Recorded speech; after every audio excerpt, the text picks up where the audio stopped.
Okay, we're good. We're live? Mm-hmm.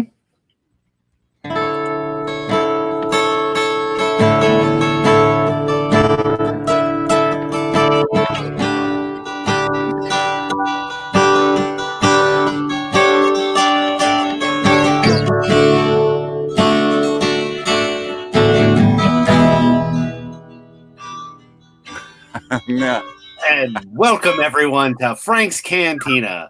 You can't go to the bar, but you can come hang out with my wiener, dog Frank, and his buddy Mr. Peabody, and join us if you want to have good fun time while we're all locked indoors. So we've got breaking news from Australia. You must tell us this breaking news in Australia, Mr. P. The breaking news in Australia is the breaking news for this morning is a man died in Australia. But And not what, from the pray tell, did he die from? Not from the coronavirus. He died from a shark attack. You gotta be pulling my leg. There's no way he died from a shark attack and not COVID-19. Well, he got nibbled by a shark, and unfortunately, he got nibbled a few times, and they took him to hospital, and he didn't do all that well because all the intensive care beds were taken up by COVID-19. No. No, but I was surprised because, I mean, like every time I've talked to you, it's like every time the news comes up, the only thing you hear is COVID-19, COVID-19, COVID-19. But this morning, it came up, breaking news, a man died from a shark attack. Mm-hmm. That's impressive. And the other thing that's come up on the news here in Australia is Pell is to walk free. Now, for those who don't know anything about Pell is a cardinal in the Catholic Church that worked in Australia for many years, but is a cardinal in the Catholic Church. And many years ago, he did some things. And a few years ago, people charged him with it. He messed around with some boys. He did things he wasn't supposed to do. And ever since then, he's been fighting the charges and everything like that. And now they're saying that he got convicted, but he fought the charges. I think he spent like a couple of days in jail, something like that. But he got released on appeal. Now, during that appeal, remember, he's funded by the Catholic Church. Okay.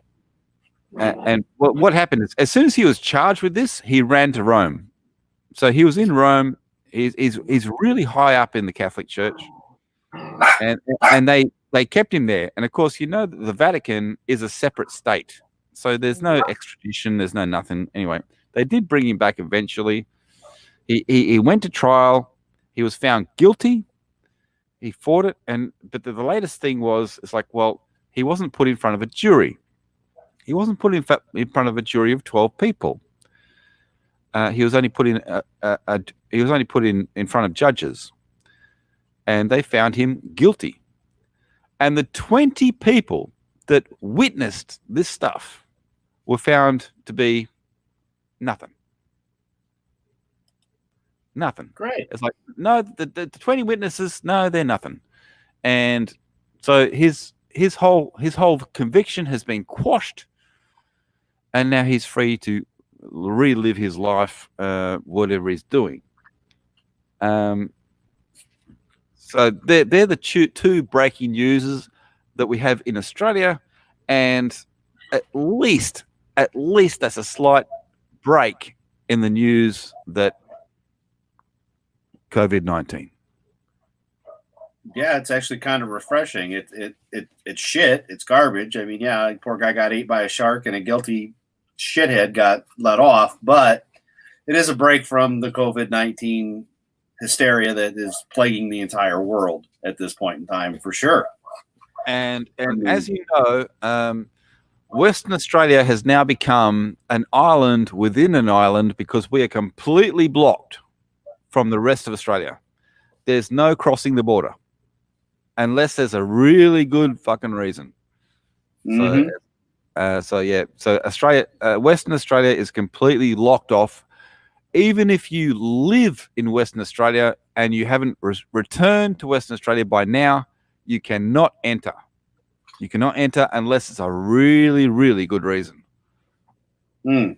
Well, you were telling me that story about the mom and the daughter, and I couldn't believe that. I would think. Well, I'll let you tell the story because it's a good story, and since you're my Aussie, that's the eastern states. The eastern states, in the eastern states, you got social isolation, and you're supposed to keep your distance from other people and everything like that. But it's a mother and daughter that live in the same house, and she's on a L plates. She's learning to drive. So the mother thought, well, we're in isolation, and as long as we're isolated in the car and we don't go anywhere, that's fine.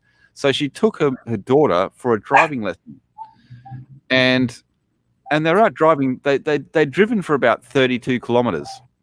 You can do the translation to miles later, but they'd driven for about 32 kilometers, and they got pulled over by the police. And the daughter was issued with a $1,600 fine because it was not essential travel.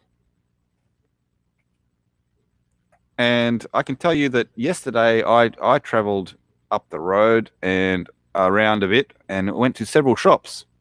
That was not essential travel. I bought a new TV. I bought a plank of wood. I didn't get pulled over by the police, and I didn't get a fine for $1,600. That's in the eastern states. Man. Well, yeah, that's about 19.8 miles here in America.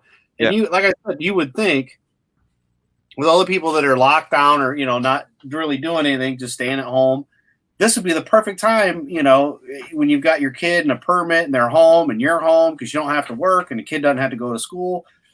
To me, that would be the best time to be out on the roads. I mean, they're not going to places and coughing on people or anything. They're just in the car, driving. You're in the car. You're isolated in the car. And if they were out and about in parks and doing other things, that's different. But no, they're in the car. So it's like And the other thing was a clown that came from Victoria to Western Australia that was put into isolation for 14 days, left his isolation for a booty call several times. So he left the hotel. He was isolated in a hotel. He left the hotel several times, jumped on public transport and went for a booty call, and then returned to the hotel. And then they caught him and they said, you can't do that. So what he did is he propped open the fire exit on the hotel, right, which is a security issue right there. He propped open the fire door and left the hotel again. And when he came back, he got caught by the police. Now he's been charged. He's in jail, and he's looking at up to a $50,000 fine and a year in jail. Well, as a clown, I must say, sometimes you just got to get laid.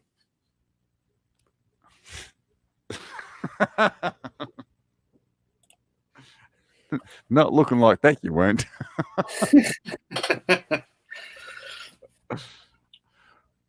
But come on, guys. It's like it's 14 days. It's not a life sentence. And plus, you're getting put up in a hotel for free. You're not paying for it. Yeah, I don't get that part. To me, if I could be in a hotel for free, I'm not even having to pay for it. I mean, come on, man. That'd be great. But yeah, the other thing is like a lot of people that were returned, they all have to do quarantine, and all the people returning to Australia that were foreign, in foreign countries, they wanted to come back to Australia. So we said, okay, you can come back, but you have to stay in quarantine for 14 days. And we will put you up. And we put them up in 5-star hotels. And the number of those people that are complaining about being stuck in five-star hotels after 2 days.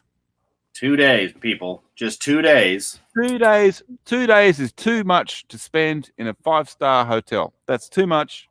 We can't do this. And there's people out there that have lost their jobs.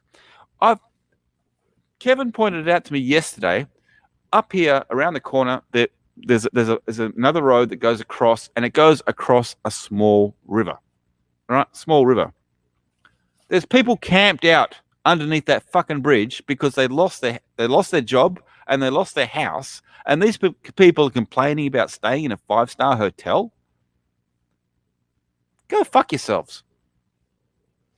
Yeah, I don't get that. You know, it's like, oh, we can't drink alcohol. Who gives a fuck? It's 2 weeks. Now, what 5-star hotel is not going to have alcohol? Well, apparently they can't. I don't know what the deal is. I mean, as far as I know, it's like, you know, a 5-star hotel has alcohol in the fridge, but apparently they can't go out and buy alcohol. Gotcha. And they're complaining about that. It's like, well, considering the circumstances, isn't alcohol the last things on your mind? How about breathing and living?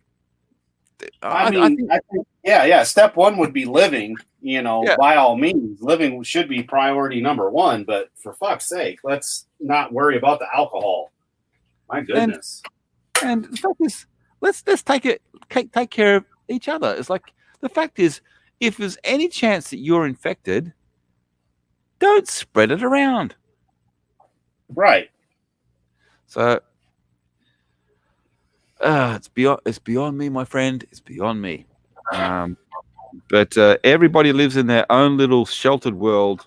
The fact is, we live in a wide world, and we need to open ourselves up. But I mean, simply put, it is what it is. If this doesn't work and people don't listen, what's the next step? They're for us, it's going to be like martial law. They're going to have to lock you in your houses and weld the door like China did. No, because you're not cooperating. They will close all of the stores. They will close all of the businesses. They will lock you down completely. Yeah. Yeah, because I mean, exactly. They're slowly ramping it up in Australia to a certain point, and they're trying to tell people, it's like, please, stick with this, and we don't have to go any further. But if the people don't stick with that, they have to ramp it up. It's like the other thing on the weekend, there was a bunch of hoons, car enthusiasts that decided to have their own little car rally on the weekend. So there was like I don't know how many. I think there was about 100 people, and they all got together so that they could do donuts and race cars. And the police showed up, and they all ran. Fortunately, a lot of the people were stupid, and when they ran, they all got their cars bogged. So they were all caught, and they're all getting fines. But really, people, it's like, but it's like, for fuck's sake, the government's not asking for much. They're just asking for a bit of cooperation to take care of your fellow citizens. And if they can't do that much, then you're not worth it. Don't want you exactly. Yeah. If you can't take if you can't take other people's other people into your consideration, then you don't even belong on the planet. Trebuchet. Yep, trebuchet into the wall. Yeah, into the wall. Yep. But anyway, if you are not the only person on this planet, there's other people on here, and you need to share. So it's like, just show some consideration. And they're not asking for you to spend fucking years of your life. So, yeah. I think it's a small... Because if you don't, I tell you what, the Batman, I'm going to have to come lock you down. That's what's going to happen. Well, how do you think these same people today that are acting like this, How do you think they would have done in the Second World War? Mm. They wouldn't have. Do you know how much sacrifice the people in the Second World War went through? Or any war? Any war. But I mean, like Second World War, you had to line up for blocks to get a piece of paper so you can get rations, so you can get food. You've got it, people, you've got it easy. You've got it easy. All they need is little considerations. And I know, but most people are doing that. But some of you aren't. So I was like, just tone it down a bit. It's like, I mean, I understand this whole thing is blown out of proportion, but some things need. It's better to err on the side of caution rather than let shit fly. You know. Well, that's the thing. Imagine this happening 20 years ago. Didn't have the internet. You know, we're old enough to remember pre-internet. That's a problem. Pre-internet. You know, you'd have to read a book. You'd have to go to the library to get a book to read. We didn't have the internet. We didn't have cell phones. You had to go down to the corner store. You had one phone line. And yes, people, we are also old enough to remember pre-mobile phone. That's right. Didn't have a mobile phone. Didn't have a mobile phone. Yeah. So, you know, there's no internet, so there'd be no talking to Mr. P body right now like we're doing. There'd be no getting online and watching movies or playing video games. I mean, I get it. Having kids that aren't in school and they're at home and you're stuck at home, you know, from work, yeah, it's rough. I get it. But there's so much stuff the kids can do.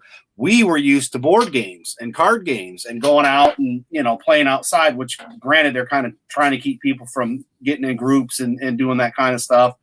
So they don't want you going to the parks, you know, and playing. Okay, I get it. So I do feel for some of the parents.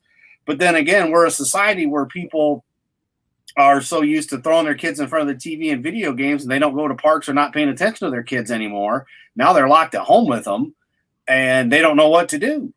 And for me, it's kind of, there is a bit of it that is, you know, ironic and funny, because it's like, well, don't you have chores that need to be done? You know, I mean, we used to have to do chores before we could go outside and play and go do stuff. And, you know, granted, you can't go hang out with your buddies and go to the mall because all that shit's closed. But at the end of the day, you know, right now, you're in Australia. I'm in America. We're talking. We're doing a live show on YouTube. Granted, nobody's watching it, and probably nobody ever will watch it, and that's okay because, you know, this is Frank's channel, and it's his, you know, Frank's Cantina, because why not? You know, you can't go to the bar, so you might as well come here and drink.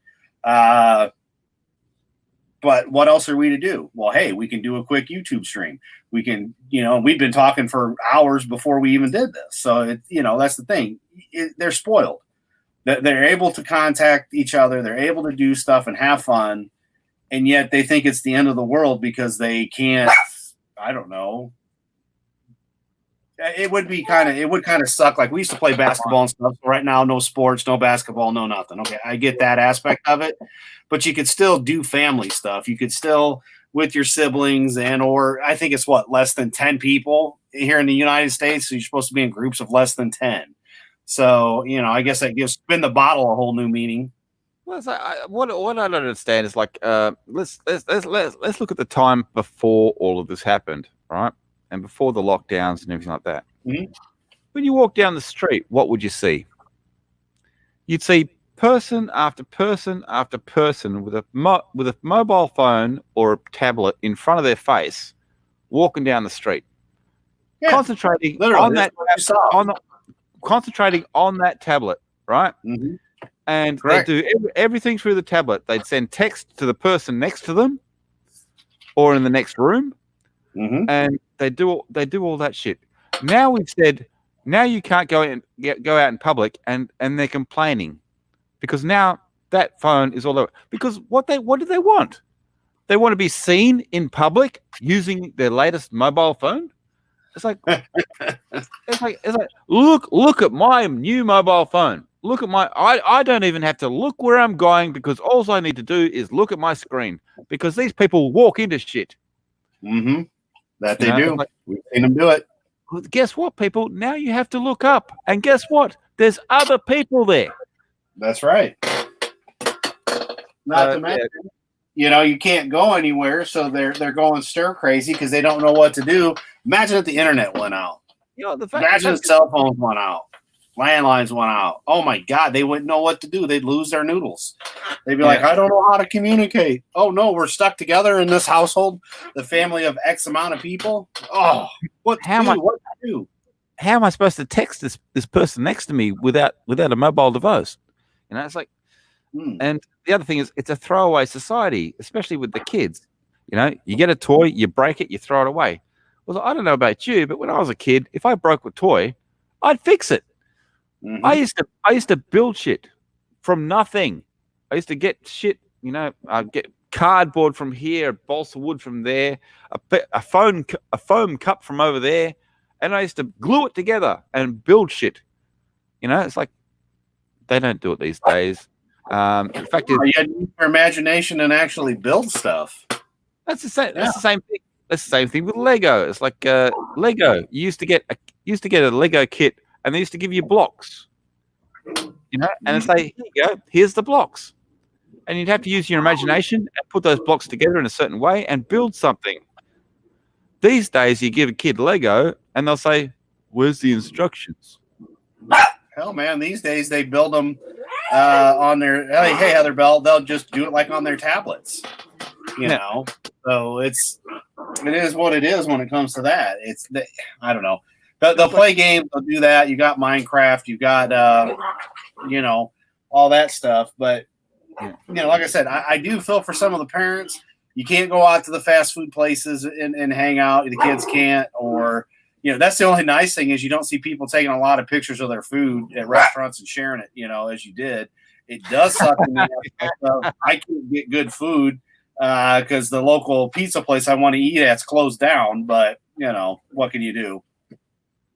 I settled for Little Caesars, but been making more foods at home than anything. I mean, I don't eat out an overabundance.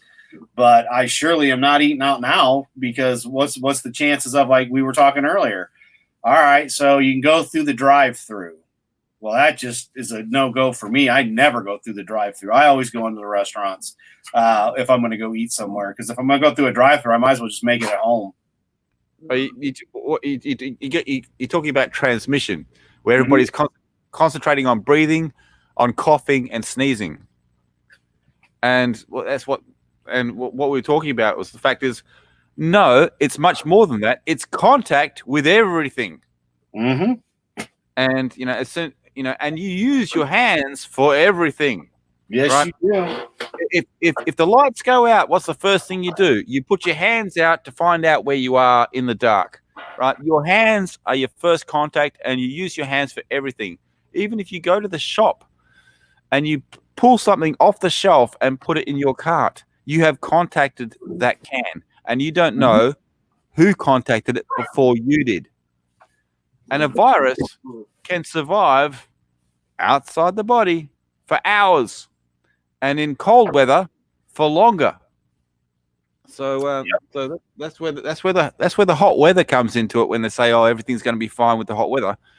Yes, the virus can't last as long in hot weather, but the fact is, it still can survive outside the body for about 3 hours. In cold weather, it can last much longer. So, but it's not just coughing. It's just not just sneezing. It's contact with everything. So, so wash your hands. Wash your hands. Don't touch your face.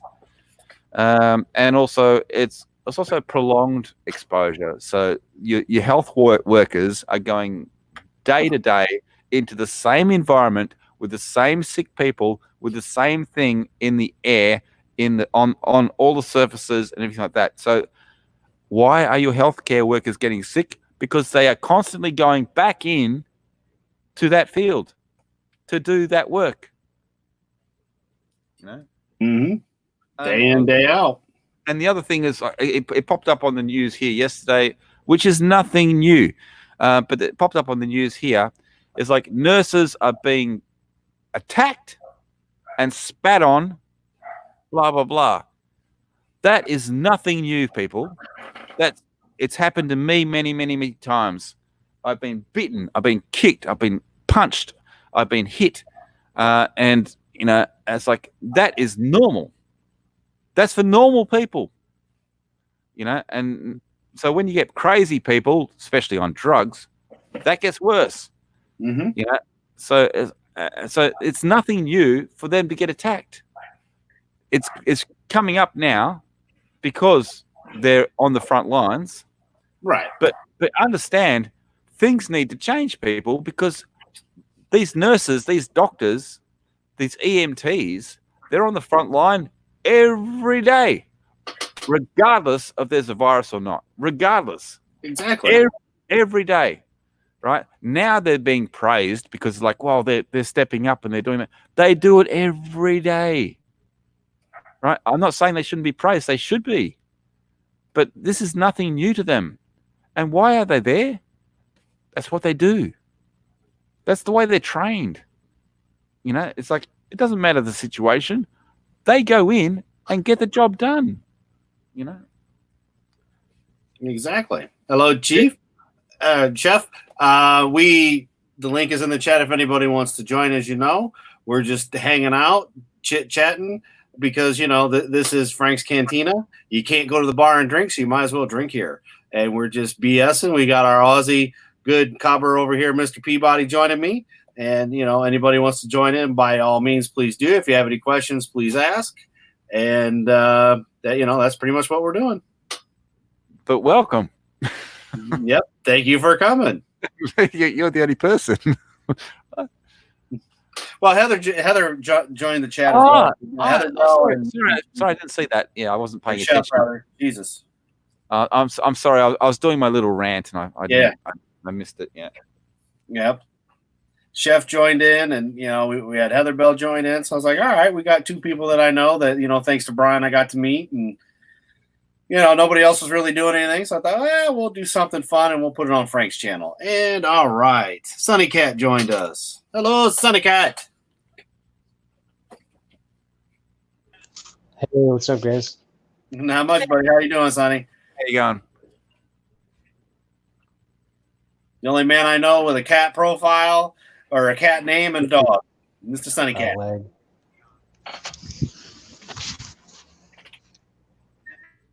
Oh, we could always turn off our cameras and have all the puppies in here. Right. Well, the best part is I've not really used YardTard before, so this is kind of a new experience in the first place because, well, you know, we usually do the Discord thing, so it's like, well okay, it's better now. But yeah, like I said, man, we just decided. Well, yeah, it's been acting up since the quarantine thing. You might as well come here and drink. Yeah, and, I've got ants attacking my fucking ashtray. You cunts. Well, I mean, that's what happens when you're in the upside down in Australia. All our crumbs fall to you. All the world crumbs all to Australia. What about New Zealand? They don't count. Who's drinking? No. Bad wiener. Of course, we got bad weenies going on. So I have it's getting choppy. Ever since that quarantine thing, like, StreamYard's been acting kind of weird, right? Like, it'll drop you out of chats. Like, right now, like, when I talk, it's doing that. No, don't find on our end. Yeah, it's fine here, but I know exactly what you're talking about, because the fact is, it's like, it could just be me. I'm on my cell phone as well. Like, it could be my internet as well, because it's like when they said everybody go online and learn and everything like that, internet in Western Australia was not meant for this load of traffic. Internet in the eastern states is better, but in Western Australia, we're still behind the ball. So our internet is bad normally, but when you say to everybody, go on the internet, our internet gets progressively worse. Right. You'll have that. Well, thank you, Jesse Miller at the Crow's Nest, My good pirate friend, I greatly appreciate it. Frank appreciates it. Since you're a pirate, matey, you can't go to the bar, but you can drink here if as long as you bring your own booze. Yep, they closed the bars. Yep. Mm-hmm. Well, here's to all of you that can't drink. What are you guys drinking on? I'm just drinking Diet Pop. I got Grey Goose. So, nothing too exotic, nothing too fancy, just Diet Pop, Diet Cola. It's just called Frank's Cantina because it's his bar, and it just kind of went with the whole joke of, well, you can't go to the bar. I'm gonna switch to my 3G. That'd be my here. So it's all about the puns and the fun. Hang on, hold on, Adam. He's switching to 3G. So we're going to be doing some hyperspace jumping here. Yes. Well, I think in his case, 3G, wouldn't that be hyperspace ramming? Because we're on 4G, which would be, skipping. Yeah, maybe.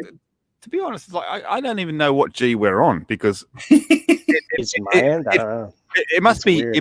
I think mine must be like negative 3G because everything fails. Right.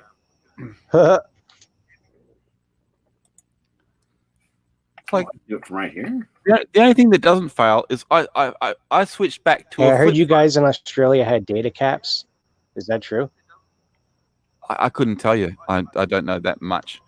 All I know is like 15 years ago they started rolling out the NBN, which is National Broadband Network, right? And so what they did was, and that's cable network for computers, and they started rolling that out, and they did all eastern states. And then what they did was they did all the regionals, so all the people in the middle of fucking nowhere.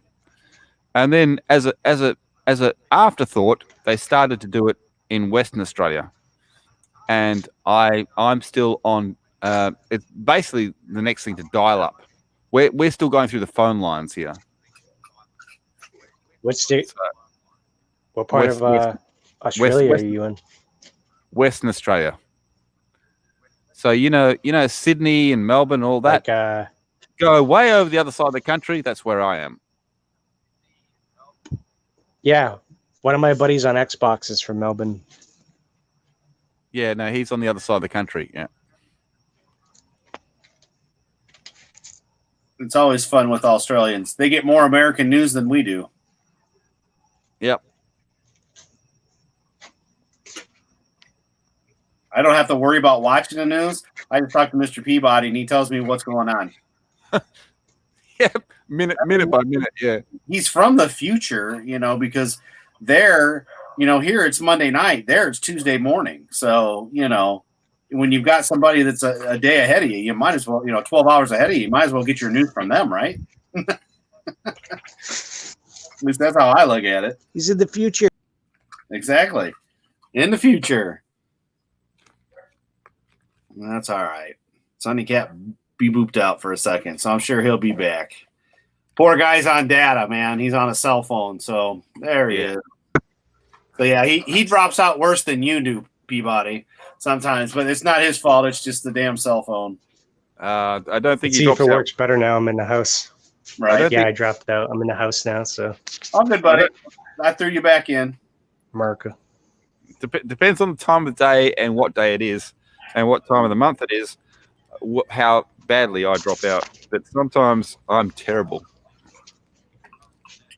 And one of the funniest things I did that no one will ever see other than Mr. Peabody was we were having a conversation on Discord, and he would robot out, and he's trying to say something. And I've been talking with Mr. Peabody here for a couple of years, so I can pretty much gather what he's saying when it's cutting in and out.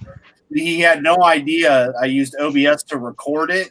And then I gave him the link so he could watch it, and he did. And he's like, "Here, I'm trying to say something so nice, and you can't hear any of it. It's all blah, blah, and then just nothing. And then I come back in, and then I'm gone, and then I'm in, and then I'm gone. And I go, yeah, but I kind of had a feeling of what you were saying because, like I said, we've been talking for a long time.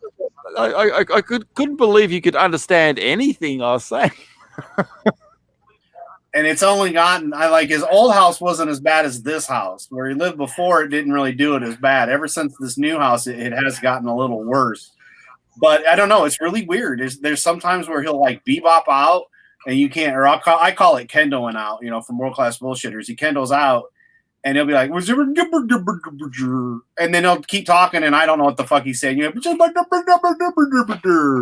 then the next thing you know, hello, Justin Miller. He comes back on straight as can be, and you can understand every word. So it's like sometimes you just got to fill it in.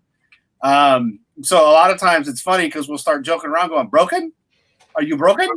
Broken, yeah. And sometimes that's just it. Like, he'll be talking, and the poor bastards talk for like 5 minutes, and nobody got no response. And he's like, "Wait a minute, broken?" So yeah, it's a lot of fun, to say the least, when you're dealing with the internet. I think the internet's the only thing keeping people from going crazy these days. I think we'd have mass murders if it weren't for the internet. I mean, I'm waiting to see what happens. I mean, there's been a lot of shit with EBT not working and people not getting paid and whatnot. I mean, they're at home with their kids. They can't escape their kids and their spouses and shit. And they need fucking food. Yep, running low on food. We'll see what happens in the next couple of weeks. I was telling Mr. Peabody, man, I don't know. If the murdering don't start soon, I don't think it's ever going to happen, because people not being able to get food or have money for food, and then being stressed out at home, and, you know, being told everything's fine when shit ain't fine. I'm still waiting on my fruit check. Well, that's why I got this next to me in case the door starts rattling. Mm-hmm. Well, I was telling Adam earlier that's why everybody's stocking up on toilet paper, because there was a release of all these toilet paper cannons, so they're going to war with toilet paper cannons, and they need ammunition. Mm-hmm. And when they run out of toilet paper, they're going to shove ramen in there and shoot ramen noodles at you. Because think about it, that should be like a cactus, all broke up and whatnot. Shrapnel, dude. Yeah. You know, potato guns are serious business. Yeah, you know, so it's use the spice packets as like tear gas, chemical warfare. You mix them with vinegar. Mm-hmm. You got mustard gas. And then they got those little chili sachets, and you open them up. It's like, oh, that's going to go in their eyes. Exactly. You were worried about tear gas. Here's some chili powder for you, baby. I can see it burns. Yeah, it's in my lungs. I can't breathe. The magpies. Exactly. Oh, they could be swooping down for more eyeballs. It's flavored, man. It's got a little bit of kick to it. It's like, hey, that's spicy eyeballs. That's my noodles. Mm-hmm. Exactly. They'll be like, oh my God, that's got some spice to it. I like it. Give me another spicy eyeball, please. You know, a couple of smaller potato guns, right? Mm-hmm. Off of like a backpack rig. That might not be a bad weapon of choice. I mean, potatoes are pretty easy to come by. Mm-hmm. Or you can make it the diameter of a small soup can. Like cream of mushroom. No. You're using it the wrong way. You got to turn them the other way. If you're going to put it on a backpack, turn them the other way and fire them down so they can launch you into space. Mm-hmm. So you could have a potato jetpack. Yeah, man, that way you know you can escape what's going on. All you have to do is keep on feeding. You can keep on feeding the potatoes into the jetpack, and you keep on launching yourself. You know. Mm-hmm. Oh yeah. I got one. All right, hear me out. Kangaroos and AK-47s. All right, I like where you're going with this. Did you see that video of the monkey? Were you there that night? With the monkey with the AK-47. Yeah, that was funny. Yeah, that was hilarious. Ridiculous. Don't give a monkey like, an that's AK-47. gonna be a bad idea. That's a horrible idea. Yeah, he's like hopping up and down, like, here, this is how you shoot a gun. He's like, I know how to use this. I watch. I've been watching you, right, Caesar. I know how you use this. You use it to slaughter my family. Yep. Yeah, probably. It'd be like a kangaroo watching kids jumping on a trampoline, and the kangaroo would say to the kids, "Amateurs." Those red kangaroos are supposed to be pretty damn mean. And they're very large. Backpack thing works. The reds are the biggest. Yeah, I heard they can like disembowel you. Yeah, they can. Yeah. But basically you just leave them alone. They're supposed to be like 7 feet tall, right? I've been saying this to Americans for years. It's like, yes, we have some dangerous creatures, and yes, they might look cute and cuddly, but leave them the fuck alone, and they won't bother you. Right. But a red kangaroo is the largest kangaroo you can get in Like Australia, koalas? right? They can, if they're standing, they can stand 8 foot tall, right? Andre the Giant. And if they go back on their tail, they can disembowel you with one kick. Oh, I'll bet. You're like getting hit by a car. That's fucking crazy. Well, yeah, basically, but it's sharper. Yeah. But as I Not said, Do you see those videos on YouTube when the guys get drunk and they go fist fight them? The kangaroos? yeah, that guy was a fuckhead. He said he was defending his dog, but fuck off. Your dog was attacking the kangaroo. Now, Mr. Peabody, hold on. You got to tell us how you really feel. What was that guy? A dickhead. You know what I like about Australia most of all? Australian women are beautiful. Where are they? Where are they? Okay, maybe it's. Yep, I never banged an Aussie chick. You get gorgeous girls all over I the got to world. do that. But I think their level of playfulness and their sense of humor, I think that puts them high up. Yeah. Plus, cool accent. And I like posh English girls though too. And plus, you got to admire any woman that puts up with an Australian guy. So, yeah, keeper. that one's a keeper. Yeah. Mm-hmm. It's like in the last house I lived in, we had a guy from Texas, and he had an Australian girlfriend, and this Australian girlfriend, she adored him and everything like that. She got along with everybody great. She had a great personality. She looked good, all the rest, and she loved Star Wars, and she could communicate in that way. And I turned to him and I said, "Man, she's a keeper." And he goes, "Yeah, I know." And he was from Texas. It's like, you got your Australian girlfriend. Here she is, and she's fantastic. Yep, she's definitely a keeper. Mm-hmm. You said, if you don't want her, I'll take her. Yes, I would have taken her in a second. Yeah, it's like that. That's funny. Hell yeah. But unfortunately, I didn't have dreadlocks, so right. Well, you could get dreadlocks. I probably could, but take an afternoon. But she's the one that said to me, "It's like," because I said, I'm sick of cutting my hair. I just might let it grow. She said, "Yeah, do it. Let it grow." And I let it grow longer than this. It was down here before, and then I lopped it off, and so now it's here. But no haircuts in the apocalypse. Nope. No. I just gathered it all up at the back like this. I got the scissors and went chop, and that was enough for me. Right. That was easy. Next. I've done the same shit before back in the day when I had long hair. Well, I've cut my own hair for years. And I used to work with this guy who had a balding head, and I used to get sick of my hair. So every so often I just grab the hair and start hacking away at it with the scissors, and there'd be points on my hair, especially at the back where I can't see, where you could tell that I'd been hacking away at it with scissors. And I used to go into work, and he used to laugh at me. He says, "Look at you, look at your hair." And I turned to him and say, "At least I've got hair. At least I got hair." Yeah. It's like saying to a guy in a wheelchair, "I'm going to go sit on the couch." Yeah, no. In a go for a run, a cheeseburger, and a smoke. You want to join me? Hey. Come on, Joe, get out of that chair. Your character is not a cripple. Just because you're a cripple, Joe, doesn't mean Do you remember when Peter started shooting all of his friends? What was up with that? My gun. I remember he shot Quagmire in the eye with a BB gun or something. Oh, yeah. Yep. Fucking Peter. Good old Family Guy. Yes. Too many good episodes. Some shitty ones, but some more better. Him fighting a chicken.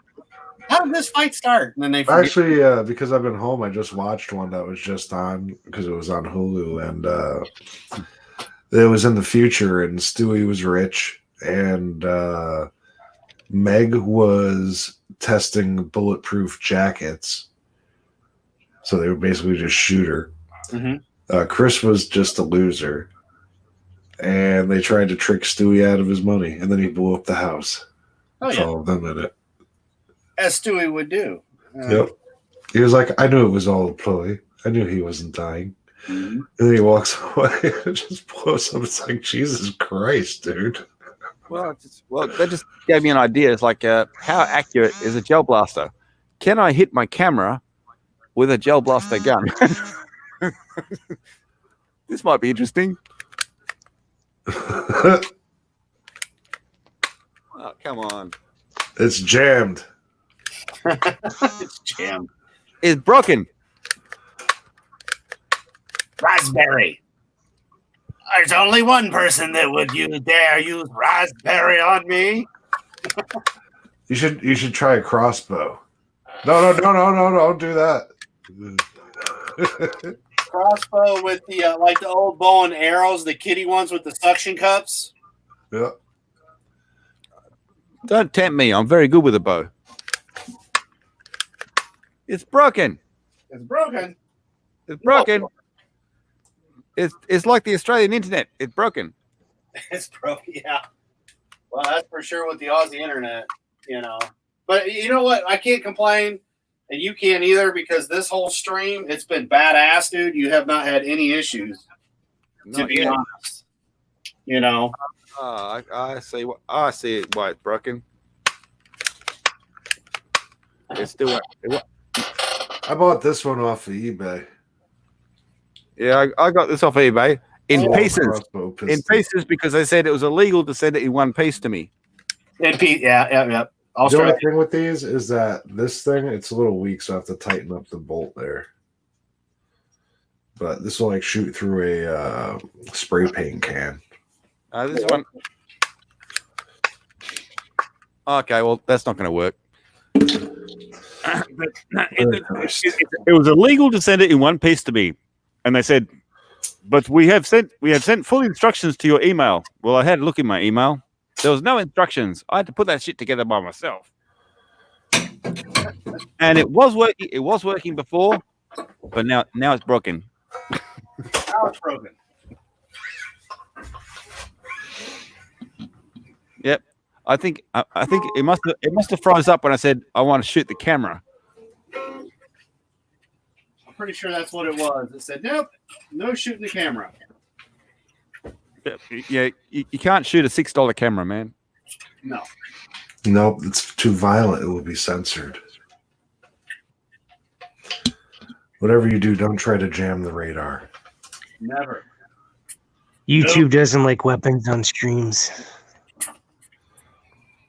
I haven't even checked to see if any of my shit got in trouble lately. No?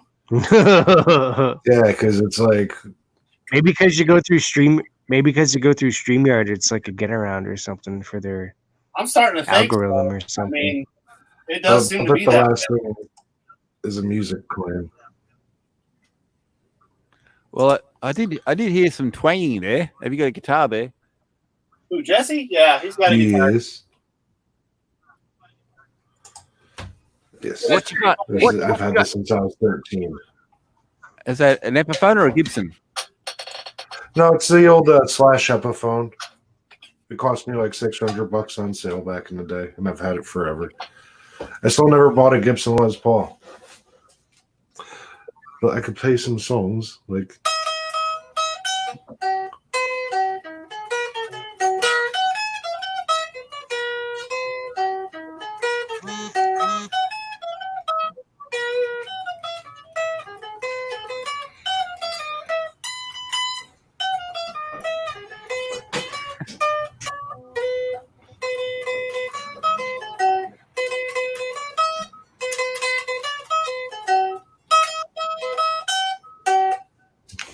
Yeah. But I figured while I'm on quarantine, I might as well just like practice my guitar because I haven't picked it up in years. Ooh, that's nice and full. Washburn. Washburn and Fender Squire. Oh, cool. a Yamaha Pacifica that kind of looks like a Fender Squire. What was Fender Squire? Squire made my first amp. That's why I So recognize I'm it. skimming Was it- through the news. What is the squire? Was the Squire 15? I think so. One of those old practice amps from back in the day. Yeah, that was my first amp too, man. Yeah. It sounded nice. But it's like in order to get it to keep up with the drummer, we used to have to put it on top of like a 4-foot stack of stuff. Yep. So it was like ear level, because Yep. otherwise the drummer would just kill it. Yeah. Yep. Then what was the other one that was good back in the day? The Fender. It was either a Frontman or a Champion or something. Front man, yeah. Yeah. At the moment, I've got Fender Bender. got Fender Squire, and behind that, which you can't see at the moment, is a Line 6. It's a 75 watt amp. I don't Do you know. have like do you go the whole like footboard setup? No, not at the moment. No, I Yeah, can. It is able to do that, but I don't have the footboard. Yeah. No, I don't go that fancy. I've always been a fan of just plugging the guitar into the amp, because you know how when you put a pedal into your line, it reduces the raunch on your amp. Yeah. Like these things they have nowadays are like fucking spaceships compared to what we had when Fuck yeah, 20 years ago. But because you don't get that anymore. Now you can have like 50 different sounds just by hitting the pedal. But, yeah. No, I used to have those sound pedals before, but it's like you got to remember what you put on each pedal, and Yep. I'd fuck that up all the time. Better just to give me an amp with a straight sound, and just maybe a little bit of gain and a bit of distortion. Yep. And turn the reverb up. Yeah, and a bit of reverb, and apart from that, don't fuck around with me too much, because I can't keep up. Yeah, like back in the day, I remember even if you put like a wah-wah pedal on your line, it would become you would have to put a wah-wah pedal then a distortion pedal just to get your original sound back. Yeah, because you needed the gain from the other one. Yeah. Mm-hmm. But now everything is fancy. Oh, of course. Dude, that is a friggin' cool hat, dude. Thank you. So there's your front. Oop, I thought you were wearing a mask one for a second. I was like, what the hell did he just put on? No, that was earlier. That was before we came on. Yeah, he was actually wearing the full Joker mask. Oh no, we were online when I did that, because you were talking about the clown that escaped. So I hurried up and threw the mask on, because I got all my props and stuff behind me. I mean, the clown is back there. Fuck, I can't even see. There we go. Take all you guys off. Get me out of there. Oh, that's cool. So I mean, yeah, he's hanging out back there. Got the Batman stuff over there. I don't have the light on, so that's probably half the reason I can't see shit. Just the black light was on. There we go. So yeah, it's it's full. And then the dogs and stuff. Good old Stealing Solo from Jeff Hicks and World Class Bullshitters. 1 of 2 signed actual pieces of pre-sale work. I was lucky enough to get one. Grendel fan, I think, got one. But yeah, I mean, yes, I have a Joker office with a lot of Batman stuff. Cool lights until the electric got all messed up. But yeah, quite a few different hats and whatnot. This one I just feel is kind of fitting, because everybody's just like, I'm going insane. Well, there you go. It's enough to make you feel insane with what's going on.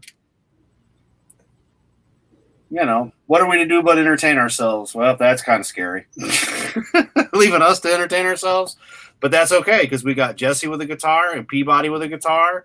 And already it's turned into a bar for real, because we've got music and you all got your own drinks and everybody's having fun. So see, it's a win-win at Frank's Cantina today. For the first time ever, Frank's Cantina is live. And like I said, we've had music. And we're having a good ass time. Because, I mean, like I said, what else are we to do? Besides go insane. There's nothing wrong with going insane. Well, I can tell you that I'm still holding your Go kookaburra fucking crazy. hostage. Mm-hmm. Well, that's okay because I mean, before this happened, I felt I was going slightly mad, and now I'm just waiting on the killing to begin.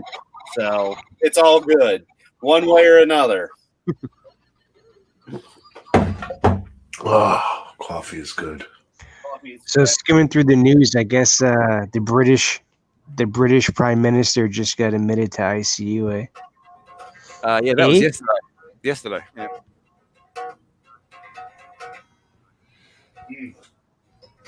Well, yeah, yesterday for you, it's still today for us. Remember, we're behind you.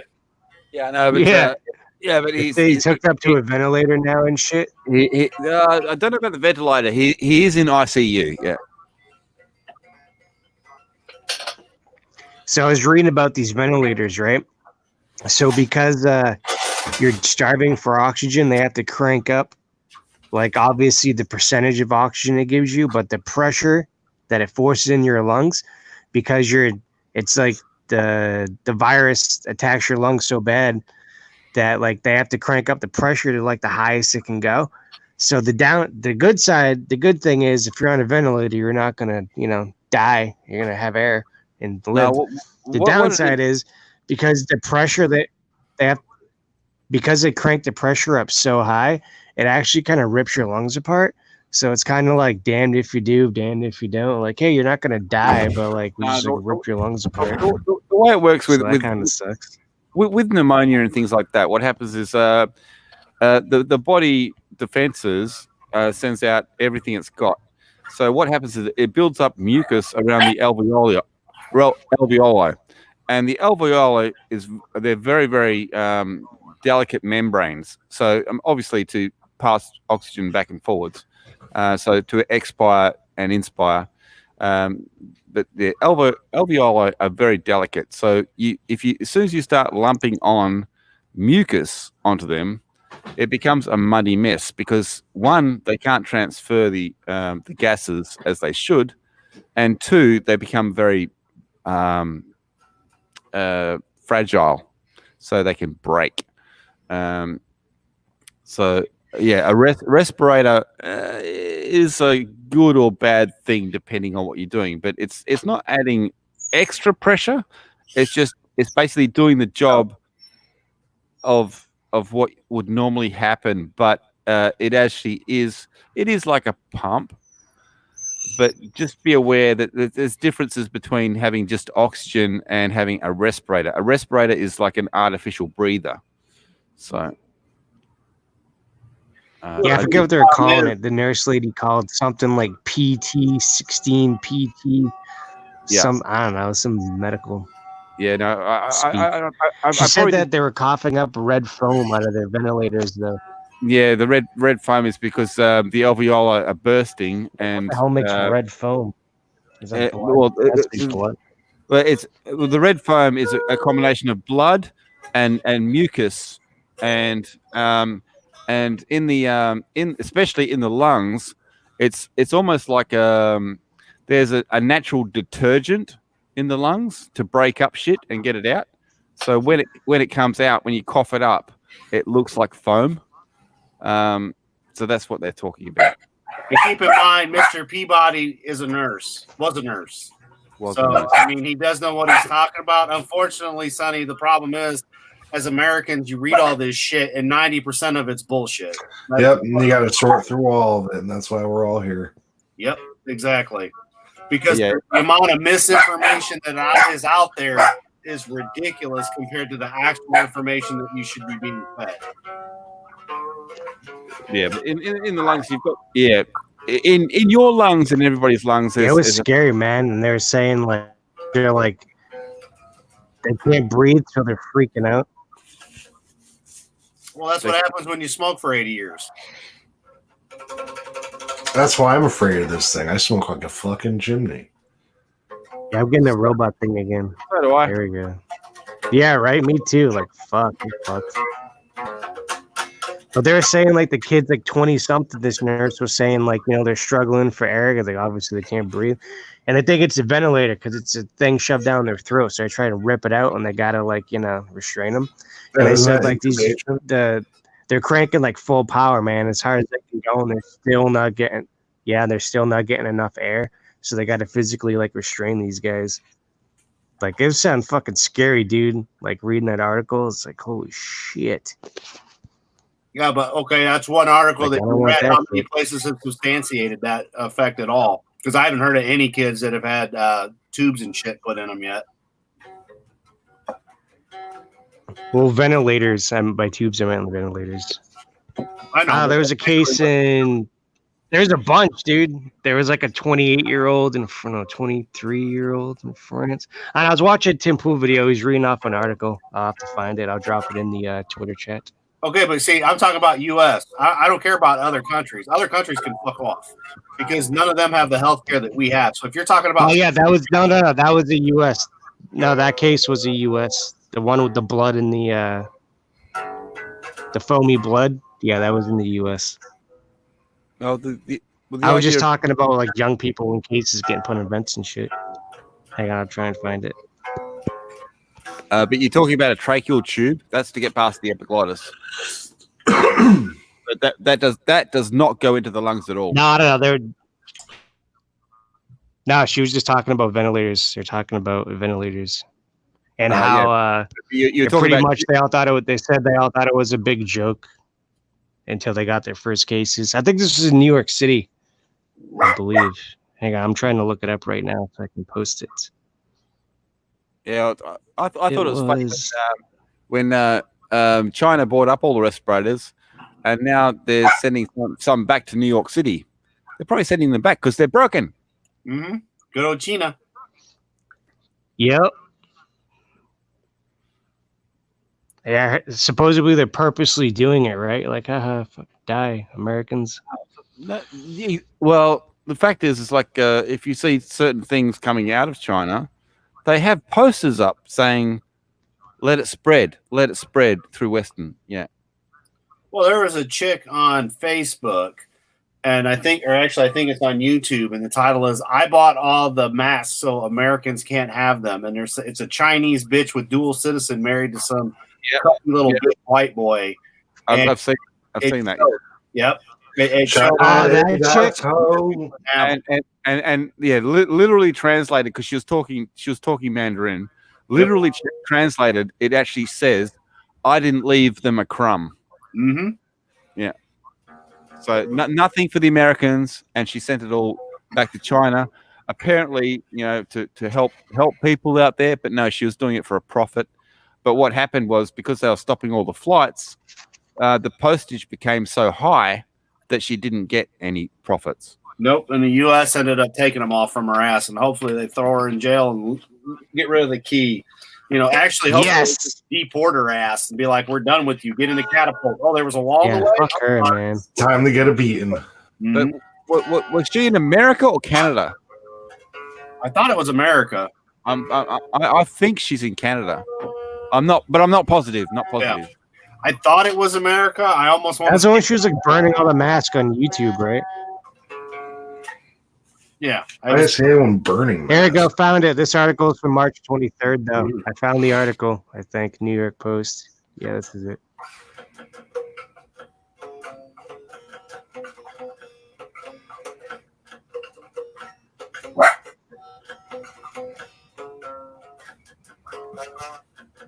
But yeah, my family works at a level 2 trauma center, so like, man, I could definitely fucking get this shit. But sorry, I didn't mean to cuss. Oh, you're all right, dude.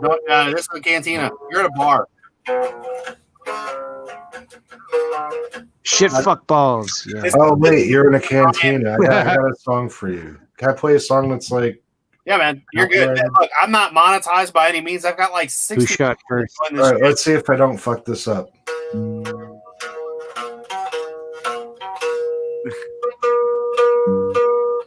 Oh no, I fucked it up.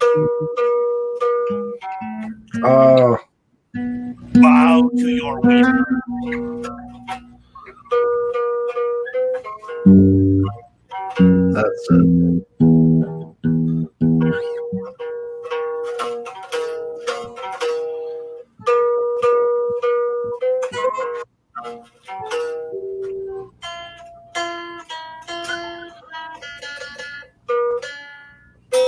That's I don't know the rest of the notes. It's just something I do around with because it's funny. Right? Jesse, what gauge strings do you use? That sounds very light. Oh, these are Ernie Ball 10 to 52s. They're Really? the slinky top, heavy bottoms. Yeah, it's just not plugged in. That's what I'd normally use, but it's like but yours sound very light. What's the treble like on your strings? It must be really low. I just knocked it out of tune though. I need to change these strings so they're getting a little tinny. That's probably it.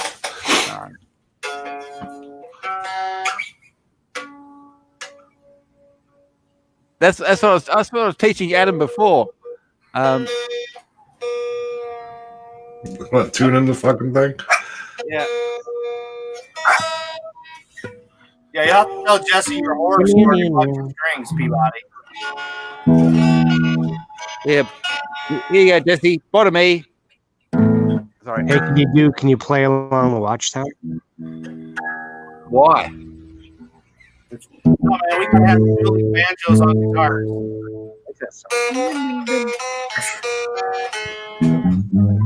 Oh, jeez, I haven't played that for years.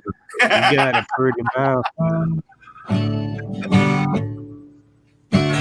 Pretty mouth, boy. Got soft lips.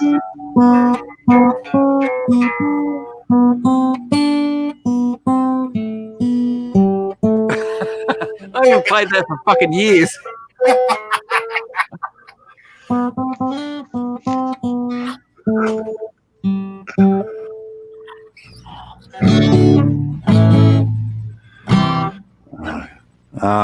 I'll forget it.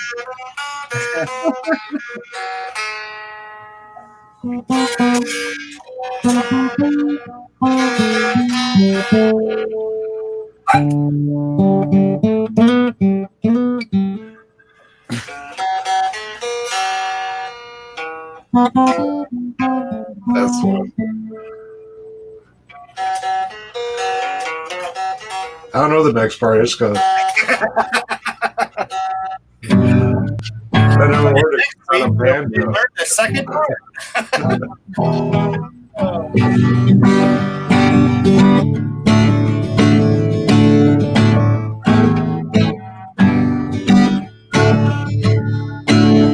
They started singing.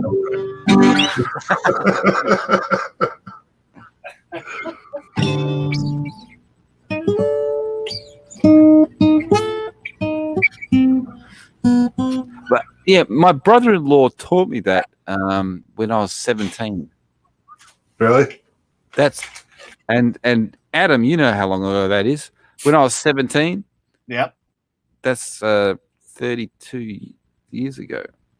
30 or 22 years ago, or something like that. But it's like that's all he could play on guitar. So he taught me, yeah. But there's like I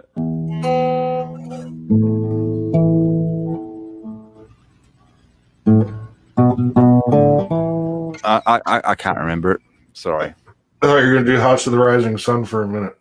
No. That's a good song that I never learned how to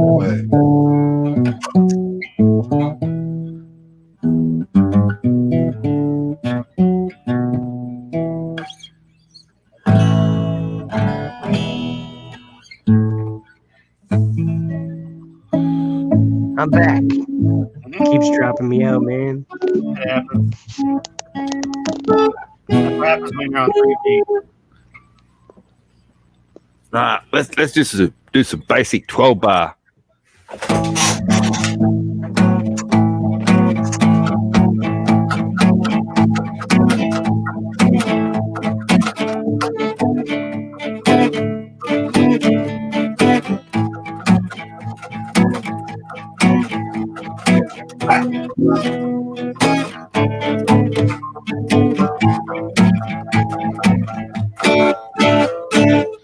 got a house full of wiener. We could speed it up and do this.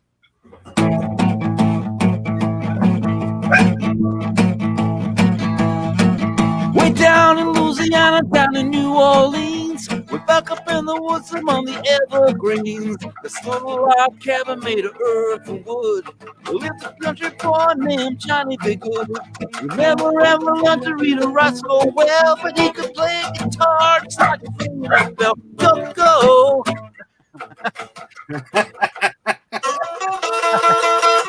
There you go.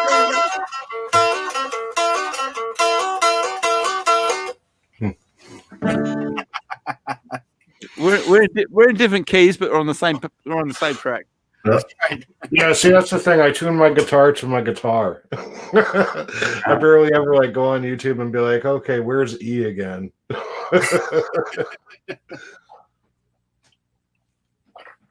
Mm-hmm. Yeah, I made sure to learn how to play that. I used to be able to play that behind my head. I don't know. I can't play it normal. Let me crack my fingers. Yeah, no, I'm a rhythm guitarist, so I'd have no chance of doing that. Well, I don't know. I just always learn whatever. I tried to. There's so many songs I tried to learn how to play, and I just couldn't do it. Yeah, but hopefully it didn't sound too bad. I hope it didn't crack anybody's eardrum. No, it's fun. No, we actually gained some viewers while you guys were playing and laughing and smiling. The best part of all this was just watching the smiles on your guys' faces as you're doing it, you know.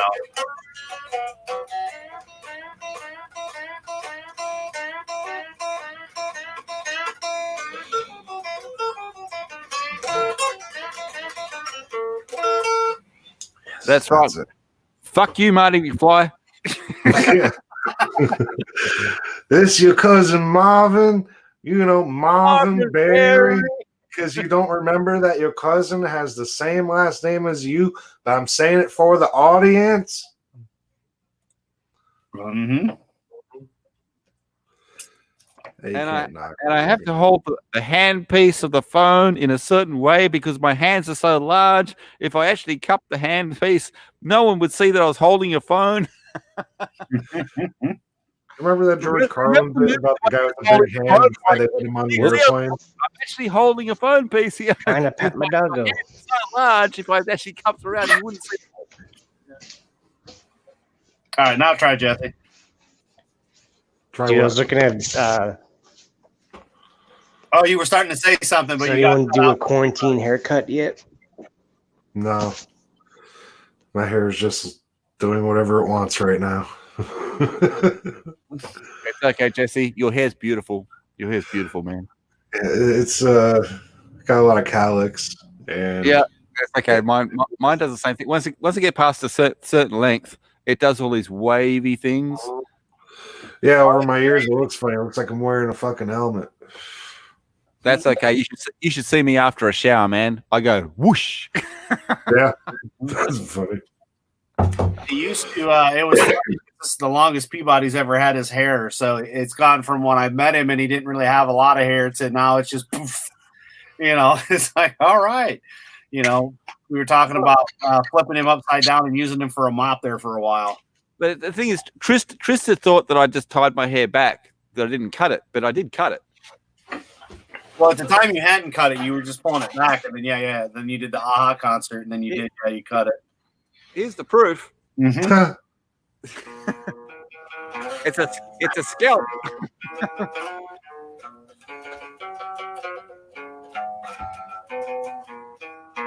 I love to be in America. Not so much to see in America. Yeah, when I was like 13, I started playing that because it was like the second song I learned was "Don't Tread on Me." Mm-hmm. My uncle was here from Arizona. He goes, "Why are you playing show tunes?" I was like, "What?" He started singing that, and I was like, "Oh, yeah, that's how I learned. That's from West Side Story." Mm-hmm. Well, it's like I put a video on YouTube. It's like this is the second song that I ever learnt, which was Hunting High and Low, and it's 24 chords in that song. It's the second song I ever learnt on guitar. Mm-hmm. And the comment I got back was, most people just do All Along the Watchtower. That's funny. Well, Most people. Well, do I look like most people? I don't even exist. I'm from Australia. I think AC/DC is a good starting point for people to play guitar. But the fact is, like the second song I learned to play on guitar had 24 different chords, and it's like, so, and I got this comment. It's like, yeah, most people just do all along the way. Watch out. That's like I looked at Rocket Queen by Guns N' Roses, and like the chord list on top had like 32 chords. I'm like, are you serious? There's that many chords in this song? I just know that.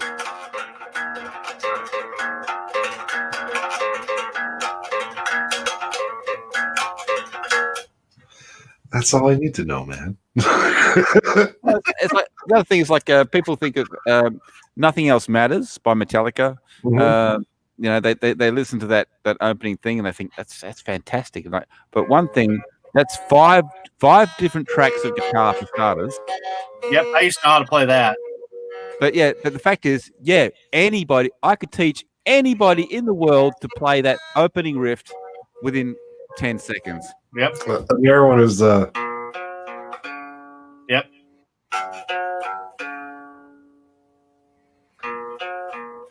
There's so much time to wait between these. Mm-hmm. No, but nothing else matters. Is nothing. It's like, yeah, here's my left hand. Yeah. Ready? It starts on low E. Yep. Which one does it skip? The A string? You start on low E, right? Yep.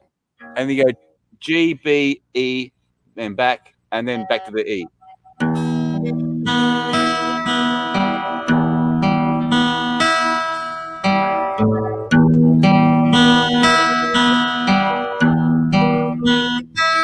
Gotcha.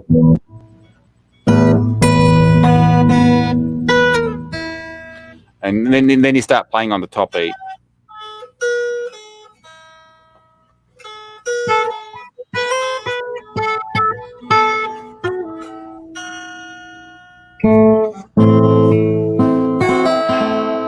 You go to an A minor.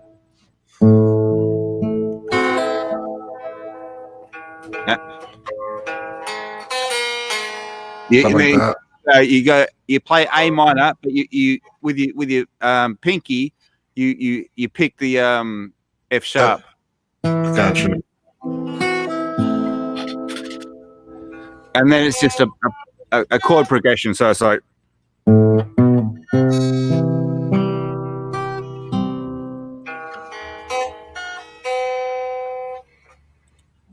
And then it's like, so you this is how you do guitar lessons on Skype.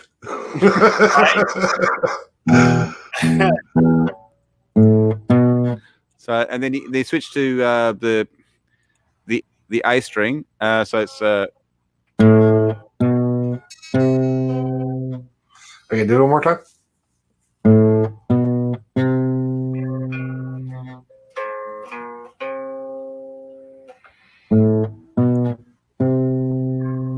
And then you play on the top E string.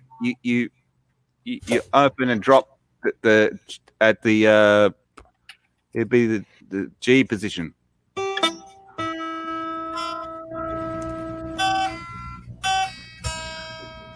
So.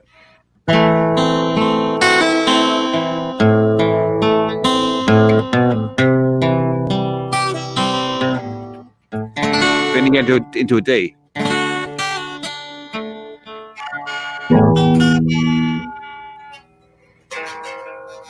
But you can't play it with an E minor. That sounds cool.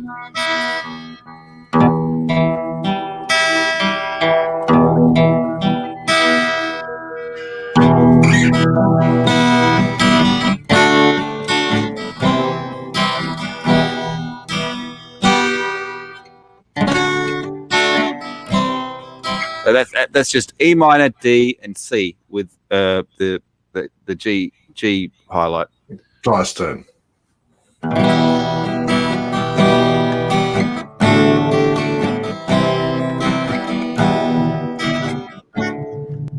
Sorry, I fucked it up. Except for I picked it up.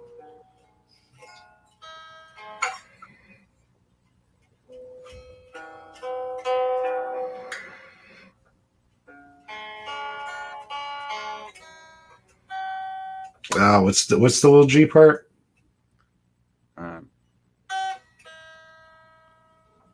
Um,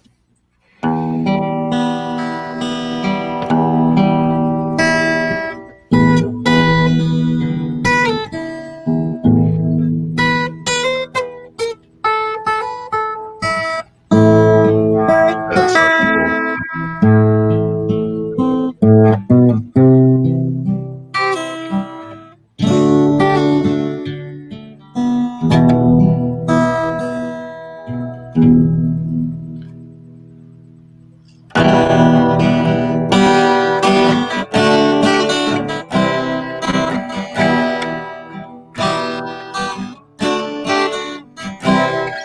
it's I do it differently because the fact is it's 5 tracks of guitar and they're all Mhm. playing over top of each other. So and my girlfriend at the time wanted to learn how to play it, and she showed me all this. So you had to arrange it and mush it together to get all the parts. Yeah.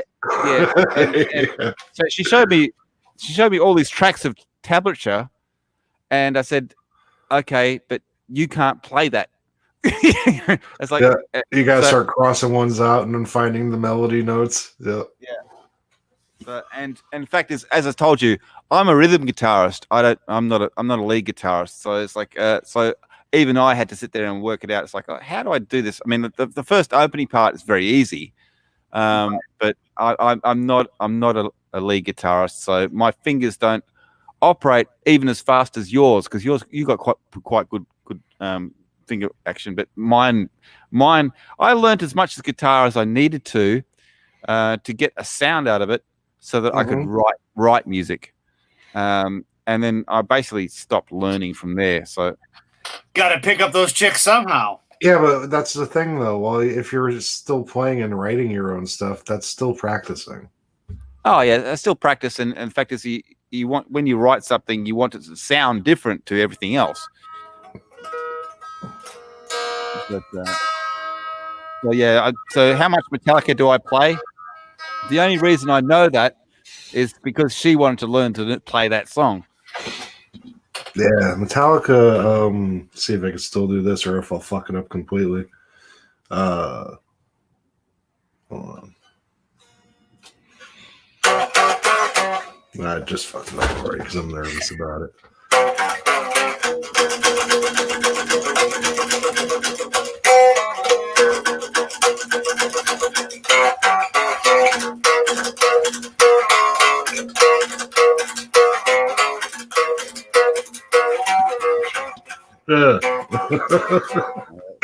See, I need to practice.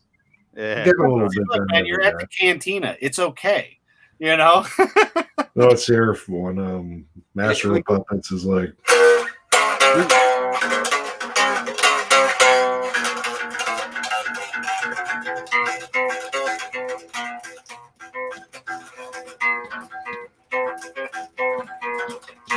Yep. See how sloppy I am? I need a drink. Yeah. It's like how Or a about movie. Honky Tonk Women? It starts on G.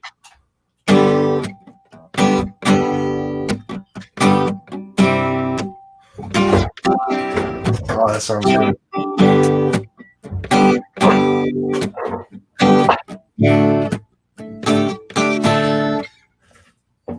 Do you know any Bowie songs?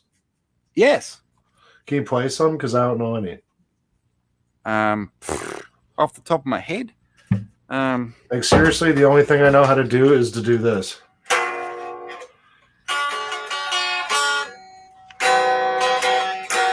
That's all the Bowie I know. Oh, jeez, I used to play that at gigs. That's a good song.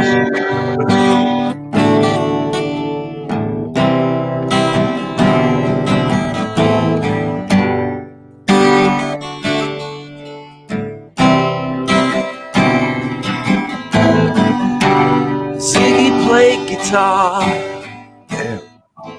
jamming good with Weird and Gilly and the Spiders from Mars. He That's played awesome. it left hand, but played it too far. I used to know all of that. I'd have to relearn it. But I do play a lot of Bowie. I've got a lot of Bowie in sheet music right in front of me if I can fucking find it. Well, you can actually sing it in key. That's the thing. It sounds good. My voice is like shit. What was I? I was doing. I was mucking around with Space Oddity. Oh, hey, That's- Mr. Peabody, just so you know, real quick, Odin says, "Hope we all have fun." Proper Jeremy, or as he's now known as, Proper Justin. yes, Justin Proper. He says, tell everyone I said hi. He's at work. He'd love to jump in with us, but he can't. So yeah, it's just one of those. Wanted to say, hey, let these guys know. They did respond, but we were kind of going live already. And I didn't catch it right away, and I'd feel like a dick if I didn't at least read it out to him. Brian, the Observer, he's taking the night off, so he's not going to join, which is good. You enjoy time with your redhead wife that likes to, do a play with the squirrels. And Shellbeck, as you knew, wasn't able to join right away, but I wanted to make sure I let you know that the guys did reach back to us and say, hey, have a good time, especially Odin. We know he's really, really busy, as always. So I'm sure if he was free, he jumped in with us just for a little bit. But, hey, I'm glad Jesse was here. I'm glad that Heather Bell and Chef jumped in. And, of course, we've got the one, the only, Jesse Miller at the Crow's Nest, who even sent me a tweet, and I feel like a dick because I didn't respond because I just now got it because I don't really check. I'm kind of dumb, and I didn't look up in the chat to see that you just put the StreamYard link in there. All good, brother. But yeah. No, I'm very happy that you decided to jump in here. And then, we've got the guitar dueling going on, and this is just great. I mean, hey, we got nothing else going on at 10 o'clock in the evening for us and 10 a.m. for Mr. Peabody. Yeah, I'm just glad people are streaming because see how well I can read this off the screen and play at the same time, because I can hardly read it. It's like, hang on, F major.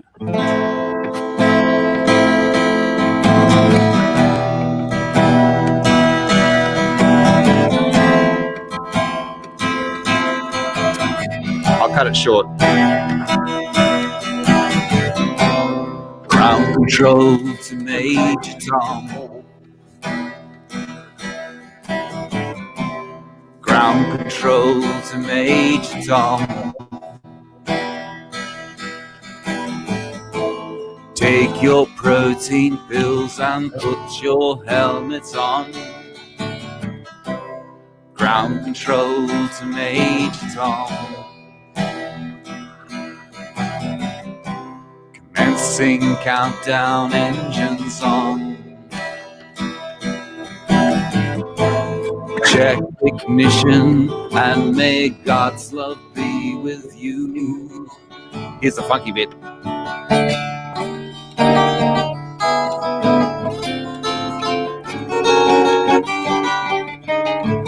Whoa, whatever. This is ground control to Major Tom. Really made the grade, and the papers want to know. Oops, fucked it up.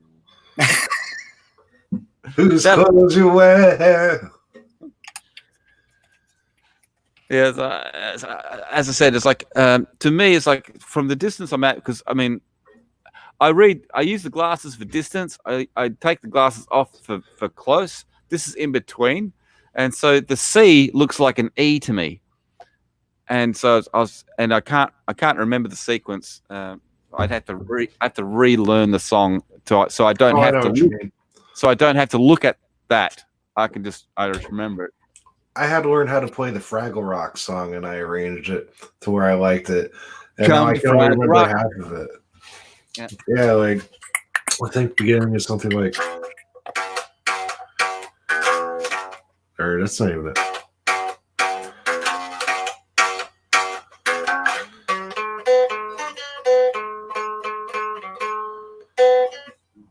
I think it moves up here.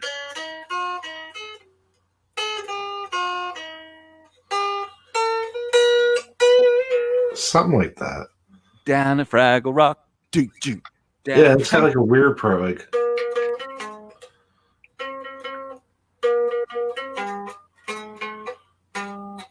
Yeah, it's only weirdos like you and me that actually remember Fraggle Rock. I remember Fraggle Rock. So there's 3 of us. That's what I said. It's only weirdos like you and me. Jesse knows it too. All 3 of us. We're the weirdos. It's all right. We had the 3 Stooges. Now we're the weirdos. I'll take it.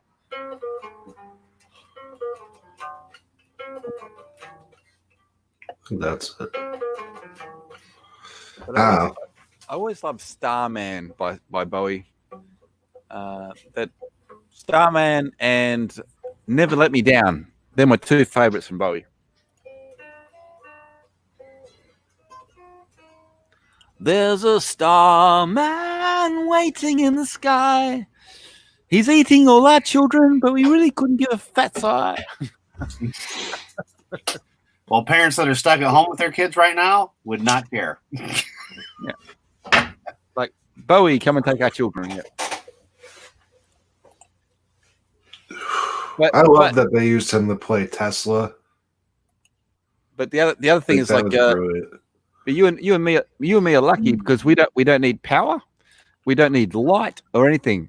If we could lose everything and pick up a guitar and still play, because we can play in the dark.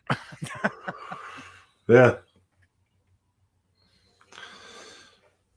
I remember we had a years ago. I was about 16 years old, and we had a blackout, and all the power went down, and no one had anything. So I just picked up my guitar and started playing. It was like, and then the next day, the neighbors come and knocked on the door and said, "Were you playing guitar?" I said, "Yeah." It's like, how could you play in the dark? It's like, well, because once your fingers know where they're going, you don't need to show them. Mm-hmm. See, we're not alone. Heather watched Fraggle Rock and her kids watched it. So there we go. I always tell people the way you play guitar is your muscle memory, the ideograms. And if you can write your name 10 times in a row, you're going to see that it's all different, but it's all the same. It's because your hand did it. You didn't think about it. Yeah. But yeah, but it's like if you're playing right-handed, once your left hand knows what it's doing, then you can worry about what your right hand's doing, because everybody concentrates on, I've got to make the rhythm sound correct. And as soon as they start working on their right hand, they forget all about their left hand. But no, once your left hand knows what it's doing, then worry about your right hand. Right. But the other thing is like that's why I did that video. Peabody does basic guitar. I taught people how to tune the guitar. It's important. Yeah, if you don't tune the guitar, then everything you do doesn't sound right. So. Yep. One string off sounds like shit. Oh, yeah. The other thing is, like, once you have your guitar tuned, you could actually hold down, like, the first fret, and then you could tune it to that and make the guitar a quarter step down, and then you could do half step down, a whole step down. Blah, blah, blah. And the other thing people don't realize, especially if you got humid conditions, it can happen to any guitar, but it's very prominent in acoustic guitars. That if you've got humid conditions, hot and cold, and stuff like that, your guitar goes out of tune. Because the wood swells and shrinks, and so you might tune your guitar perfectly, and then it might be a hot spell, and 3 hours later your guitar sounds like shit. Yeah, and that's another thing, like going. Yeah. But and the other thing is like also if my intonation's okay, but it's not great.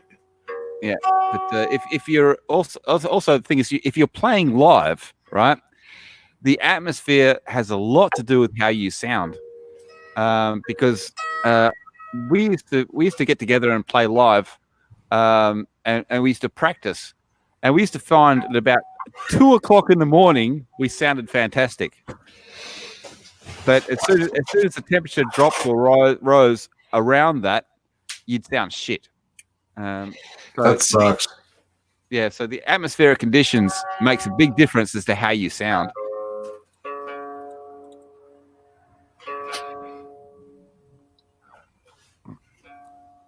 But you know, there's an app you can get for your phone that can tune your guitar. Really? Yeah, it's free. Yeah, I usually just do the YouTube thing. No kidding. Well, that's kind of cool. Well, there's several ways you can tune your guitar. I tuned my guitar by ear for years, and then I got an electronic tuner just to make sure. But that was basically to sync me up with other guitarists. Yeah, exactly. Yeah, if you're playing with other guitarists, you need to be synced up in the same thing. Yeah.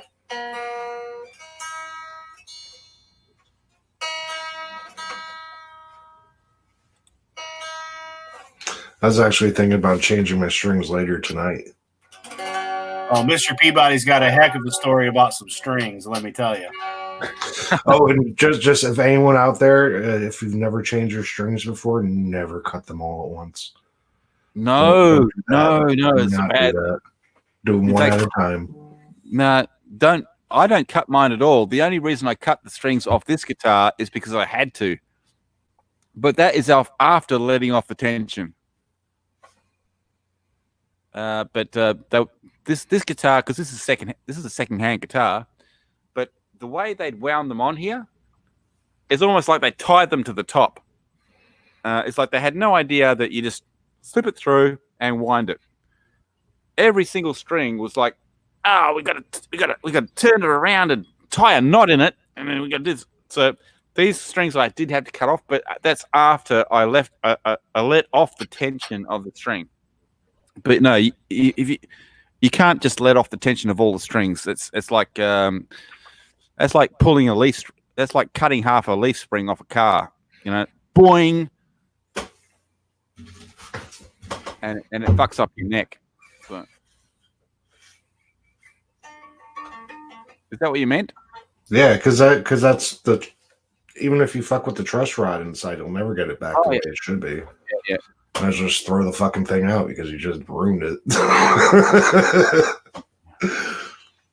Well, let's just say it takes a lot to get it back to where it was, but yeah, this one, the strings on this one were disgusting. They were actually disgusting. It's like they hadn't been changed in over 10 years or something, and they sounded like you'd go to play the guitar and it'd be like,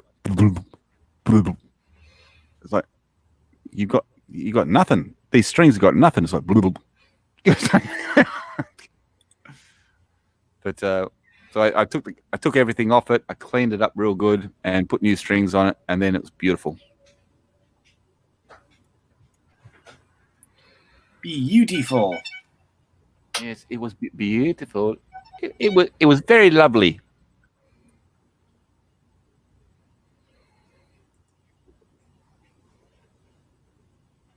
Sorry, I'm answering an email.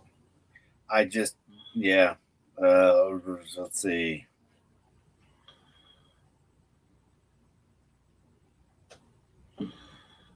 I'll be right back.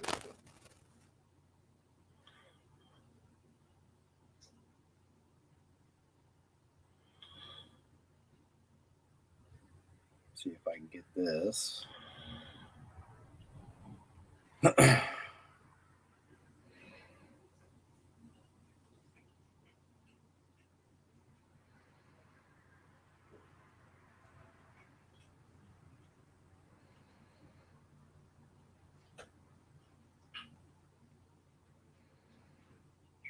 Oh, wait, I did send it that way.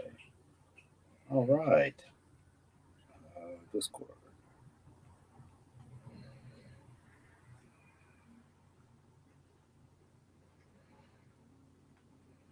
Yeah, you didn't expect to be playing with a guitarist tonight, did you? No, that was cool. Exactly.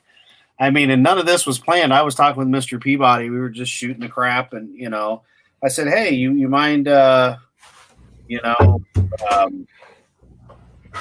doing a test with me?" I said, we're not really doing nothing anyway. And he said, "Hell yeah, let's do it." And I was like, "Okay."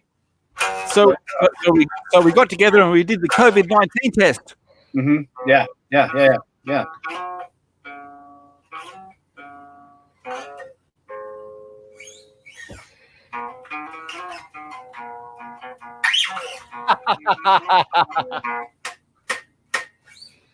Got to keep them separated. Yeah. How's that go?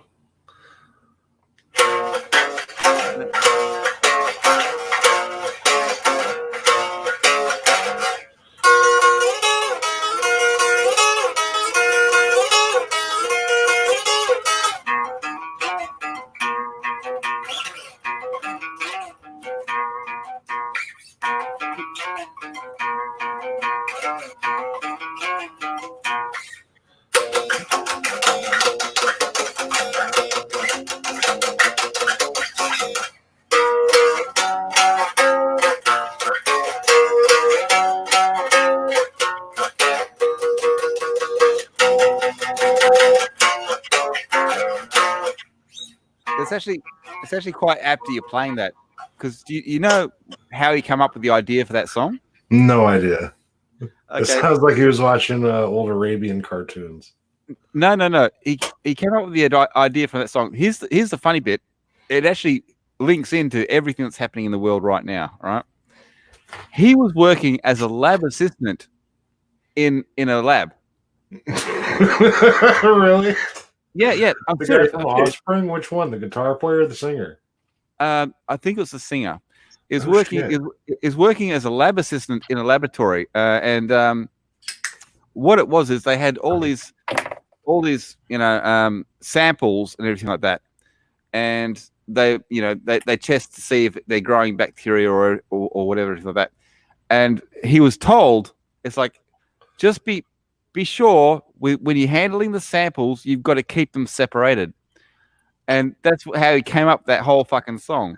He just wandered back to the station going, "You gotta keep them separated." Yeah.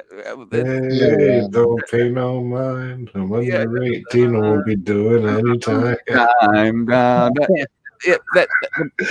That's pretty cool. That's how he came up. He actually was working as a lab assistant in a lab, and he was handling all these samples. And they told him, it's like, make sure you keep them separated.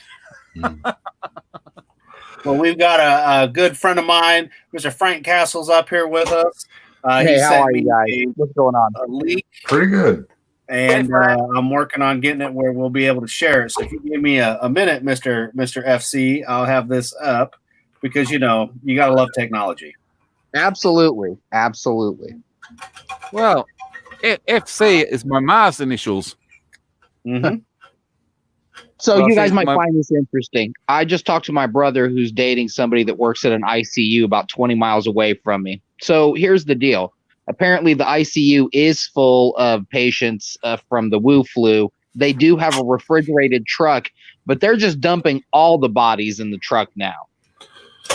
All the doctors there are scared shitless of this because they have to wait 9 days before they can even handle the bodies after they've been put in the truck. This thing stays alive that long. And you've got to keep them separated. Absolutely. It's just weird shit. That ain't no joke. I'm kind of pissed off at this virus because I wanted zombies. I wanted fucking zombies. You're gonna get hell as other people. Well, Much worse. Much more clever. I'm waiting for the virus that turns every woman into Mandy Moore. Yeah, that's what I'm waiting for. Yikes. Well, I mean, I it's prefer something. Christina Ricci.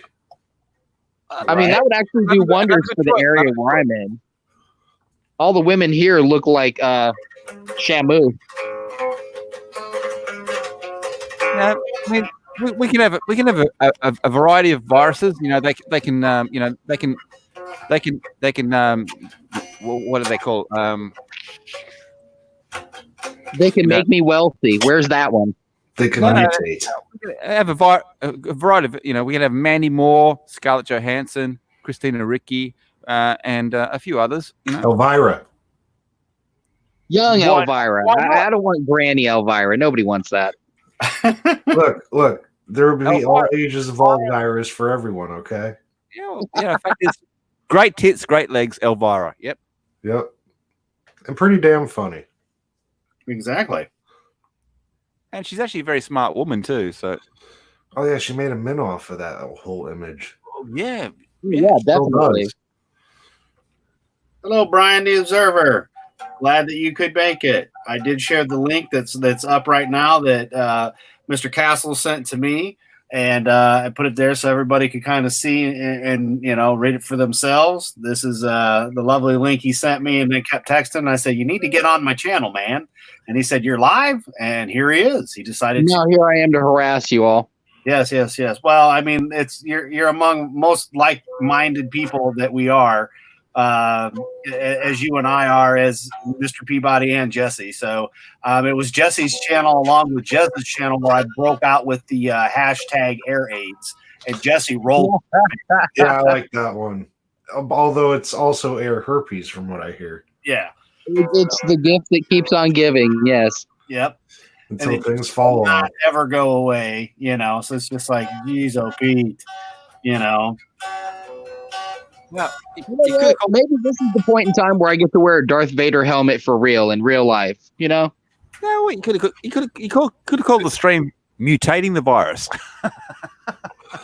You can wear a Darth helmet or a Darth helmet. A Darth Darth Vader. helmet. Hell yeah, Darth helmet. You can wear a We Darth ain't Vader found helmet shit. in the battle. Hey, you called that spot? Yeah, you find anything? We ain't found shit. I don't think you'd be able to see through it. Baseballs earlier with the raspberry jelly. So I mean, you know, it just is what it is, man. You know, at the end of the day. So people just get magically reinfected with this shit. It's like I've said, this is an RNA virus. There's no immunity. There's no cure. There's no vaccine. I think we found a vaccine for polio. That was an RNA virus, but other than that, nothing. Mm-hmm. Well, and you know, we've talked about this numerous times. I've been on many streams, many channels, and we all agree. You know, it was a bioweapon gone wrong. I don't think it quite was finished when they released it. And like I was talking with you earlier, you know, Mr. Castle, that the fact was, you know, everybody forgot in October they had the little war games, and you know, Ground Zero happened. You know, we've got the one girl that was missing all of a sudden, and we think she was Patient Zero, to where we are now with now this stuff is popping up. And at some point, you know, they're just going to have to quit bullshitting all of us and tell us the damn truth. And the other thing, you would think even after this they would, but nah. No, of course not. Because the fact is, like, if they cured one RNA virus, and then they release the cure, and then they solve that problem, do you think they release any other cures? Because they want to treat people and get as much money out of the pharmaceuticals, you know, get as much for pharmaceuticals as they can. So I think they do have the cure, but they don't want to release it. If this is all about money, though, think about this. We're about to destroy the global economy. The dollar is going to be worth shit because they're just printing trillions of them on a weekly basis. So if the petrodollar crashes, what's left? Is anybody even going to use the dollar system? Because then every government's just going to be printing it left and right. It's just imaginary fiat. It doesn't mean anything. No, it's even better because they're not even going to be printing it anymore, because the fact is a lot of places, even in Australia now, will not accept cash. Mm-hmm. All digital. Yep. It's happening here in the U.S. too. It's the end times. Mm-hmm. It's the end of the world as we know it. No, Cecil did that shit like 3 weeks ago. I was just like, what the fuck, dude? Why? Because he's Cecil. Because he's Cecil, that's why. Yeah. Cash grab is fun shit. I'll give him that. I think I may actually have to buy a copy of that because that is fucking hilarious. Mm-hmm. Well, I mean, the biggest issue. I had bought the T-shirt when that was a thing the first time. Numerous times is, you know, where's all the outrage from people, you know, whose family members have died from this shit. We don't hear anything on social media. You don't see anything, you know, and all you get is them telling us everything's fine. A crazy disinformation war going on right now. Like, if you look at a website called filmyourhospital.com, people are going to hospitals and asking around, like, where's the dead bodies? Where's the refrigerated trucks? Where's all the action? And admittedly, what they're filming, seriously, but what they're filming, there's nothing going on. There's no ambulances moving. There's not tons of people around. It's crazy. It looks like it's dead there. It's okay, Jesse. Follow me. It's GDCD. Ready? We're going. GC. It's the end of the world. It's the end of the world as we know it. Is that right? Copyright strike. Yeah, that's how that goes.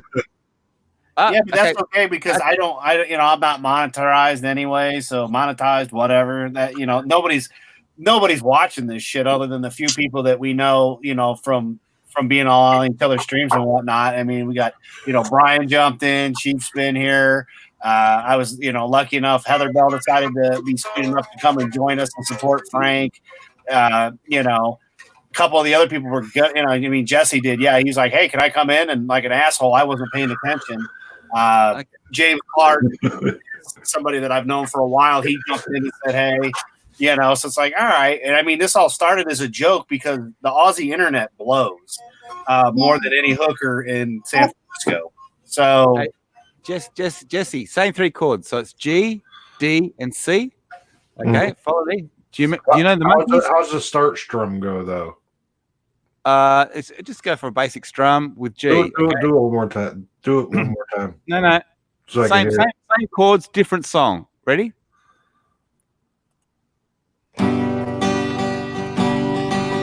I thought love was only true in fairy tales. Then someone else, but not for me. Oh, what's the use of trying? All you get is pain. When I needed sunshine, I got rain. And then I saw your face. Now I'm no good. Is that it?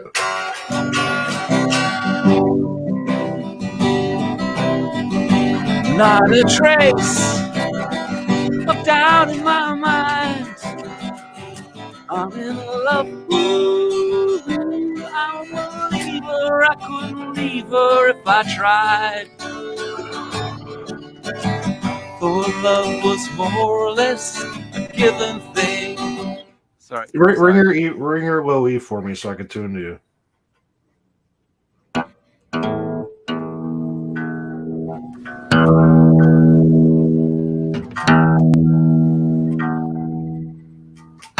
Up. I can't hear it. Hold on. Let me do that. Put it near the microphone.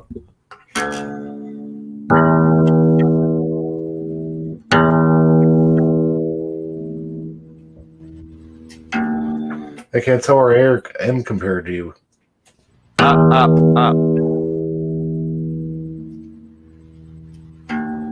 That doesn't sound right. Up.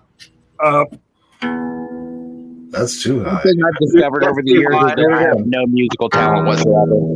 right. Well, so it started off as I had Peabody on here, then Jesse got on. They all started playing with the guitars, and it's been actually really fun because I've been teasing everybody saying, welcome to Frank. You can't go to the bars, you might as well come hang out with us. You have a bottle of whiskey. I have lots of liquor, but I can't drink it, so I'm just drinking Diet Coke. Wah, wah, wah, wah.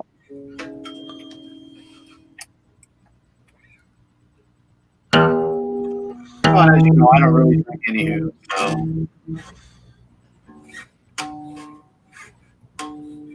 No, you can't. Those strings are old, man.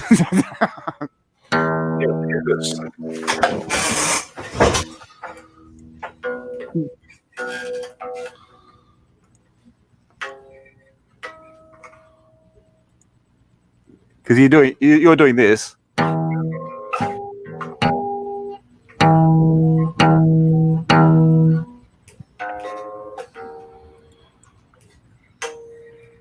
Maybe I should switch to an electric guitar. That might be. Well, the best part is what you missed earlier, Castle, was Jesse started off with the theme to the Empire. Nice. Dun, dun, dun, dun, dun, dun. You know, so it's just one of those where it's like, man, Yeah, that went back. you know. Yeah, I think I was like 5 years old when I discovered that Dark Lord of the Sith wasn't actually a career choice. I was crushed. Yep. Exactly. It's like, wait a minute. You know, they didn't have when we were in school together. They surely didn't have something where you could be a gigolo either. That wasn't on the application. No, I didn't learn about that till high school. Mm-hmm. Well, you know, teachers weren't getting paid. They were getting paid, all right.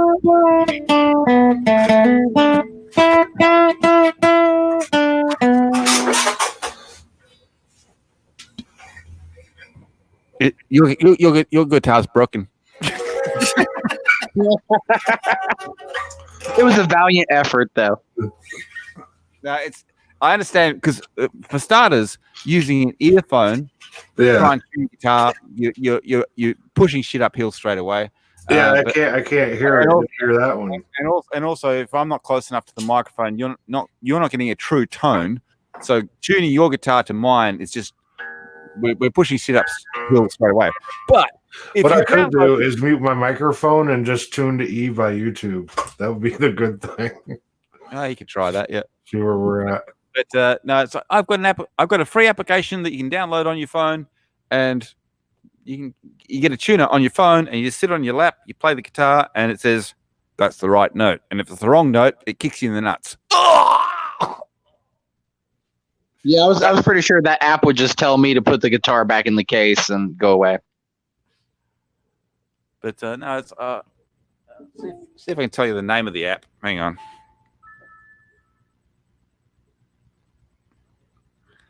It's called Guitar Tuner. It's guitar spelled correctly. so Guitar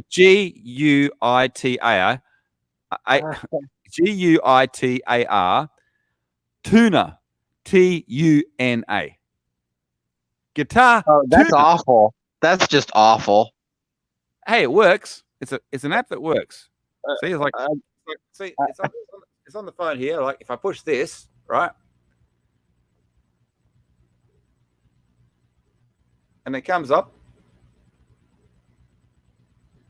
Wait for it. There you go.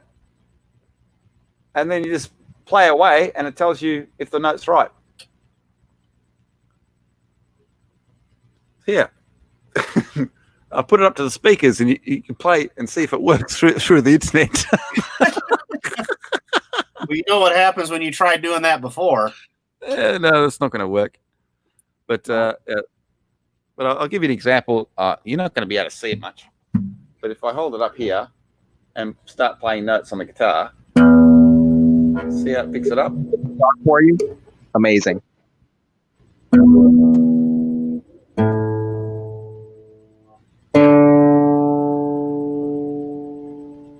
And it's telling me all of these notes are flat anyway. All right, I've got a special message for Mr. Peabody coming Yeah. from Terry. 1 second, you guys will enjoy this.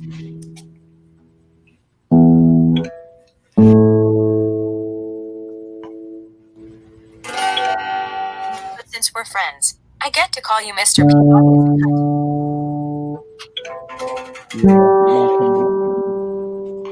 I just tuned to E, and my guitar is probably a quarter step flat before.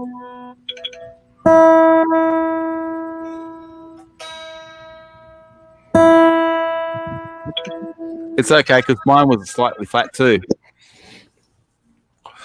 That's what you do. You just tune it to itself.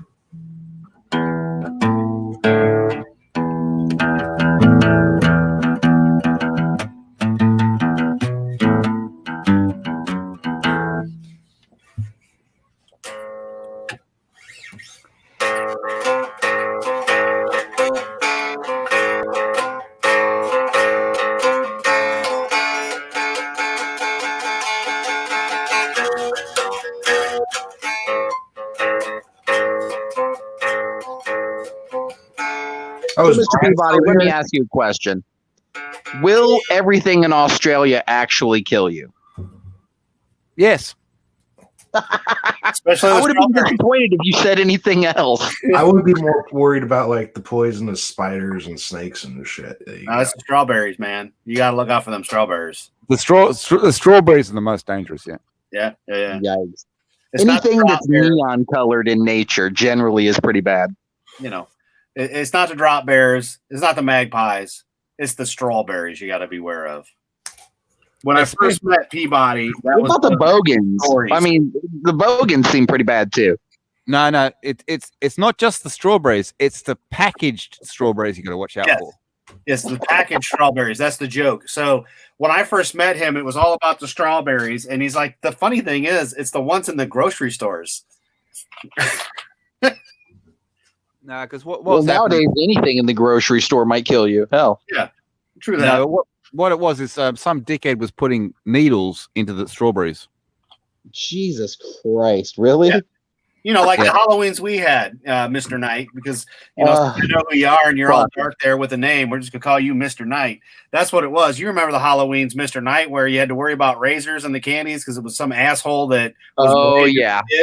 Yeah, well, they were And- doing that to strawberries in Australia. And when I first met Mr. Peabody, that was the funny thing. I said, "Don't worry, mate. I'll send you some strawberries that don't have needles in them." No, ours come with fentanyl. Yes, extra. Lots of them. Mm-hmm. Oh, But yeah, man, you know, it's just excuse me. If I get some American strawberries without mustard, I'm going to be really upset. Wow. So that's what's going on in Australia, huh? Strawberries and mustard. Yeah, that's what we do. That's the way we play it. Black. wow. Well, at least it's not mayonnaise. You know, while I was in Cancun for 3 weeks, I hung out with a bunch of Aussies, and I thought that I could drink. So yeah, I'm pretty sure I came away from that with liver damage. No, you're just an amateur, man. Oh shit! You try to outdrink an Aussie, you're just an amateur, man. Mm-hmm. There were 3 of them. Look, I tried to outdrink 3 of them, not just 1, but 3. Yeah, not a chance. You know. The truest thing I ever learned from an Aussie was that they do not drink Foster's because it is not Australian for beer. Almost every Aussie I've talked to, it's Victorian bitter. No, Foster's is an Australian word for piss. Oh, kind of like Budweiser. Yeah. Yep. There's worse hells. There's always Natty Ice. Mm-hmm. But if you want to outdrink an Aussie, if you like, I'll send you a kid from kindergarten. Yeah. Apart anything older than that, you lose. Kid shows up with a whiskey bottle in his hand. Jesus Christ. Mm-hmm. A whiskey. You're an bottle. island of criminals. I'd expect nothing less. Fuck that. He'd show up with a fucking barrel. Mm-hmm. Right. He'd look at your bottle and say, "Is that all you got?"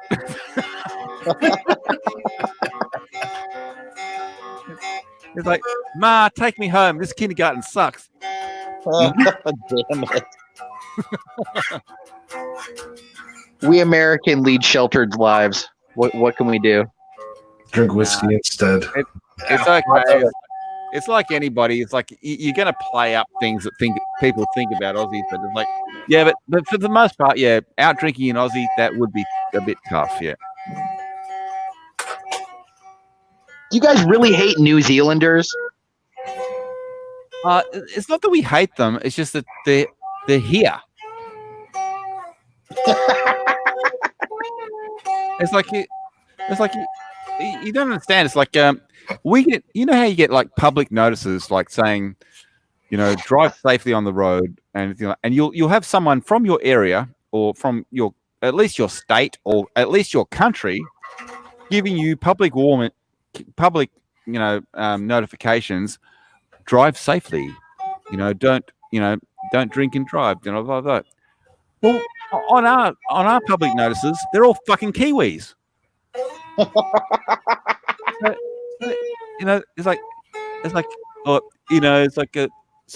So many people died on the roads last year. What do you think is an acceptable number for people to die on the road? I don't know, 75. It's like, fuck off, Kiwi. It's like, well, this is 75 people. That's my family. Yeah, it's your fucking family. Take them back to your fucking country. That way they won't die on our fucking roads because you guys can't fucking drive. Oh shit. So yeah. So why do Australians complain about New Zealanders? Because they're here. They're not in New Zealand. I will kill the Batman. So, in other words, that would be a yes. Okay, I got you. I always thought that was just a myth, but here we are. No, the fact is, like, no, we don't hate them. It's like, the fact is, I've been to New Zealand, and it's a beautiful country. Full of fuckwits. I imagine that everybody just runs everywhere they have to go. Yeah, but it's like Lord of the Rings. The fact is that for years and years, like to cross over from New Zealand to Australia or from Australia to New Zealand, there's never been a problem. So you don't need a visa. You don't need anything. In fact, you hardly need a passport. But we are sister countries, basically. But they just all want to be here. Well, I want to be there. Look at New Zealand on a map, dude. It looks like a wave could take the thing out. I wouldn't want to hang out there too long. It's got all those valleys, fill one of them up with water. Now you're dead. Well, Jeff Bezos bought it. I'm impressed with the fact that they've all lived past the motorized age, because if you see their roads over there, they're carved on the side of fucking mountains. Well, look, it's the fucking Shire. What do you want? The hobbits are afraid of man. Exactly. They don't want to end up being, as Fat Bastard said, "Give me my baby back, baby back ribs." Right. Wow, that got dark quick. So now New Zealand is all about cannibalism? Shit. Well, that's what Fat Bastard was. He wanted to eat that little baby. Well, you've got to be concerned when you wake up in the morning and you open your window and you look out the window and you can see a fucking volcano there. And I lived on the island of Maui for a while, and every day I would go out to a lava flow. So it was like you were very aware this thing could explode at any point. And yep. This thing has a temper, and don't fuck around with it. Yeah. No poking the rocks. Nope, not one bit. That's funny. I was going to ask if somebody would play some Pink Floyd. Sweet.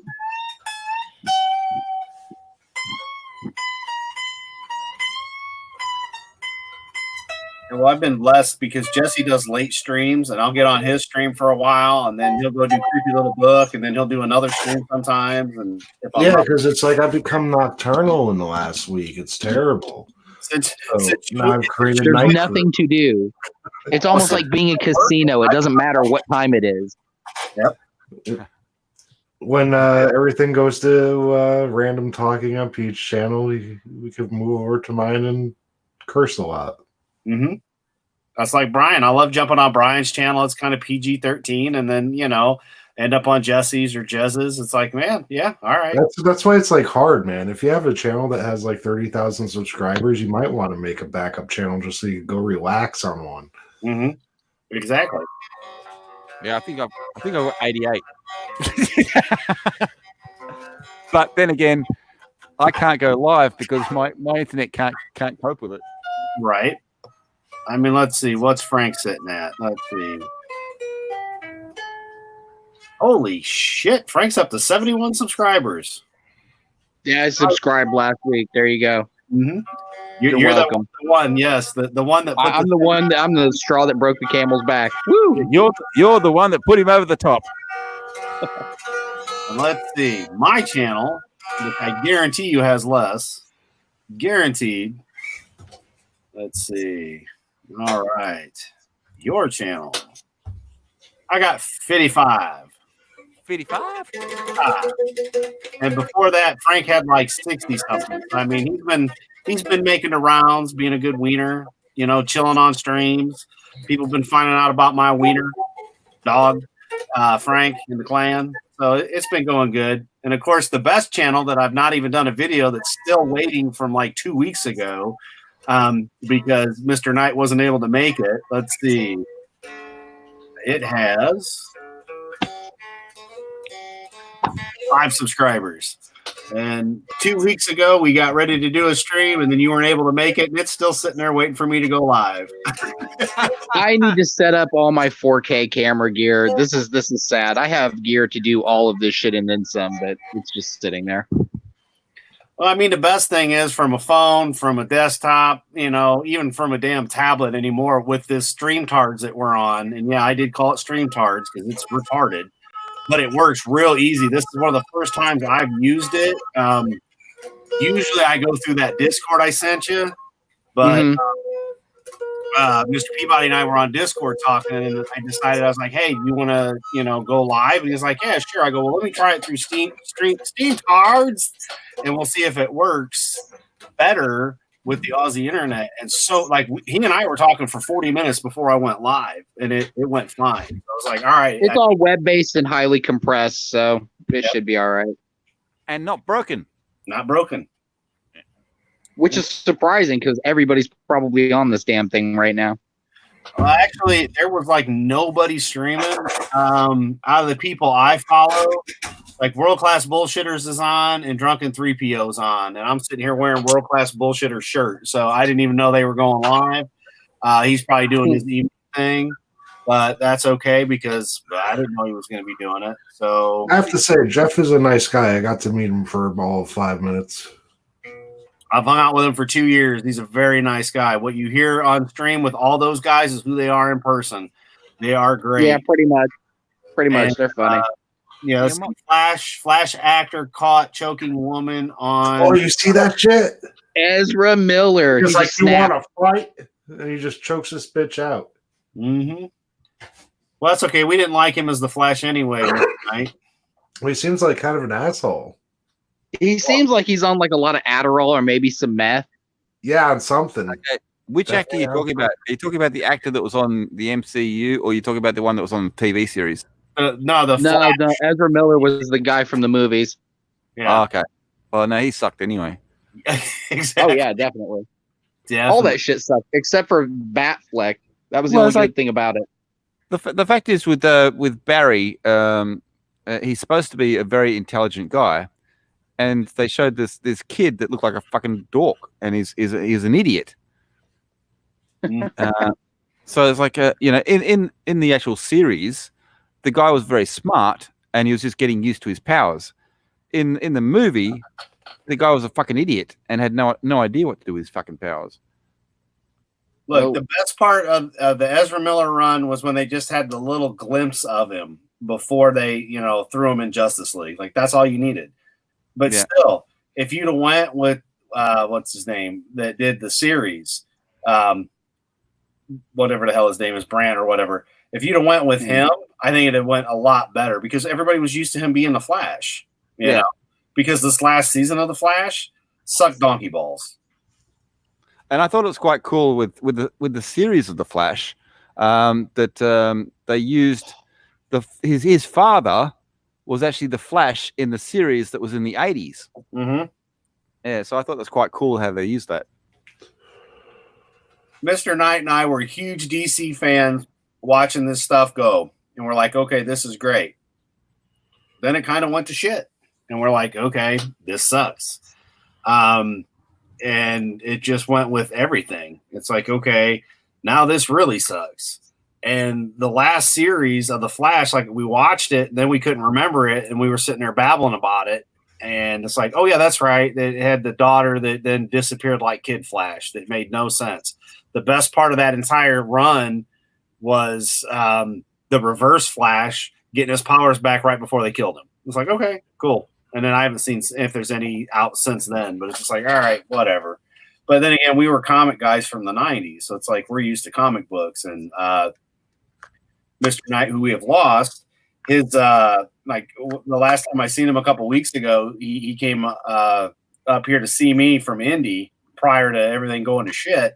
And I gave him an early birthday present because I didn't know if I was going to see him on his birthday with everything going on, which was, of course, a copy of Stealing Solo. Which he got a big kick of, and he read it and had a blast. He's like, this is the best comic I've read in years. And I go, exactly. Which, Mr. Peabody, of course, you also have a copy of. So, and I sent off Jez. So I haven't read mine yet. But I've found, and I know that Jesse knows this too, a lot of the independent guys, their comics are way better than the BS that's coming from Marvel and DC these days.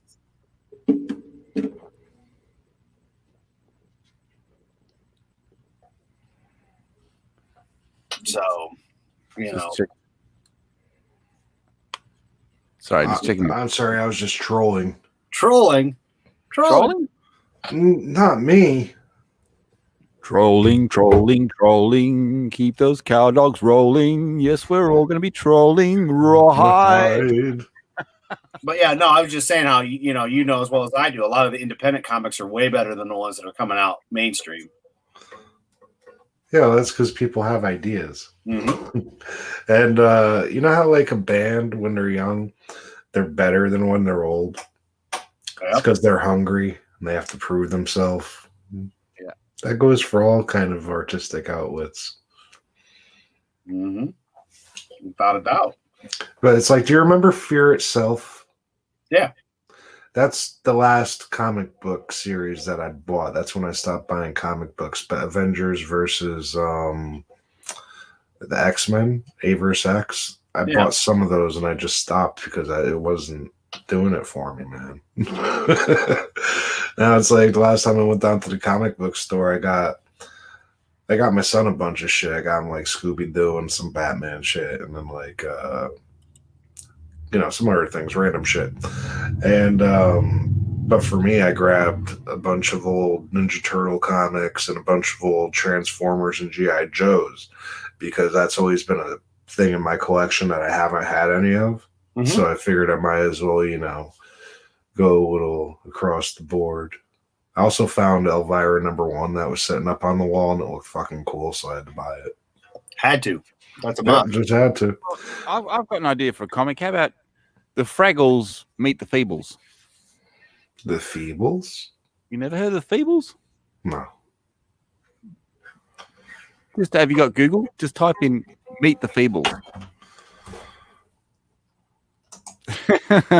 I am. brace yourself. Meet the Feebles is a movie. It's like the R-rated version of the Muppets.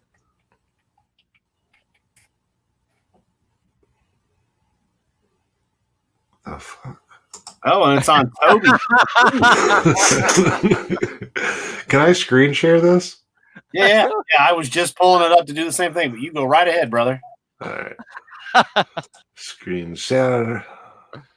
Little box. Don't need sound because they're pictures. Meet the Feebles. Hit the button. Biggity bam. This looks oddly familiar, but the rest of it does not. Meet the Feebles. Meet the Feebles. We're not your average, ordinary people. What is this, Miss Hippo? Yeah. Who made this movie? Guar? The fuck is this? What year is this from? Oh, that's probably early 90s, I think. Not for kids. No shit. Not for kids. Oh, that is 1989. Awesome. Oh, by the way, great. That rabbit had AIDS. And it's on Toby for free. So that means you can watch it 100% for free. On Toby? Mm-hmm. What the hell is that? It's one of the apps that you can download for free TV. It's not bad. I wonder if this movie is free to watch on YouTube, because I'll have to do a watch party. It very well, maybe. Let's see. All right, I'm going to stop screen sharing this. I'm going to see if this goodness is available for free. Click right here. Doo-ba-doo-doo-doo, gotta check my messages too. I don't know what time high strangeness is going on.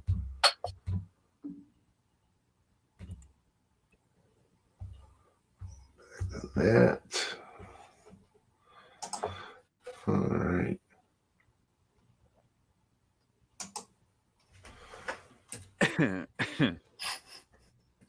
I'm just glad the Aussie could educate the Americans. Yeah, it's some freaky weird shit.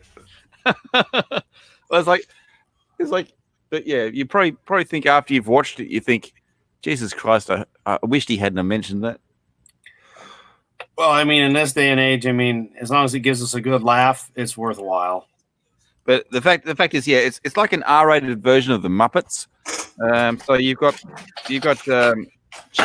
chickens having sex with elephants and shit like that, and not actually showing them having sex, but you know what I mean. And you got an alligator who's strung out on heroin, and the alligator is a Vietnam vet. All right.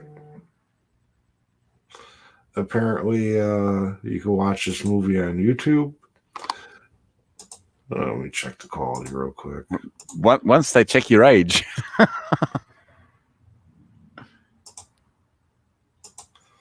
Okay. So apparently I'm going to have a watch party for this movie, probably tomorrow. I'm down, man. You know, The link will be in the in chat. the afternoon, so it's not so late at night where we can all have a whole lot of fun since we're on the same time frame. Yeah, we could go get some popcorn. We could get some, get 2 tabs open, or watch it on the TV and chat on your phone. We could all have a bunch of laughs together. Hell yeah. That was a golden score, Mr. Peabody. You might think differently after you've seen it, I but don't care. It looks trippy as shit. it's so bizarre. The movie is so bizarre. That's why it was so popular. So I'm surprised you actually haven't never heard of it, because I'm pretty sure it was made by Americans.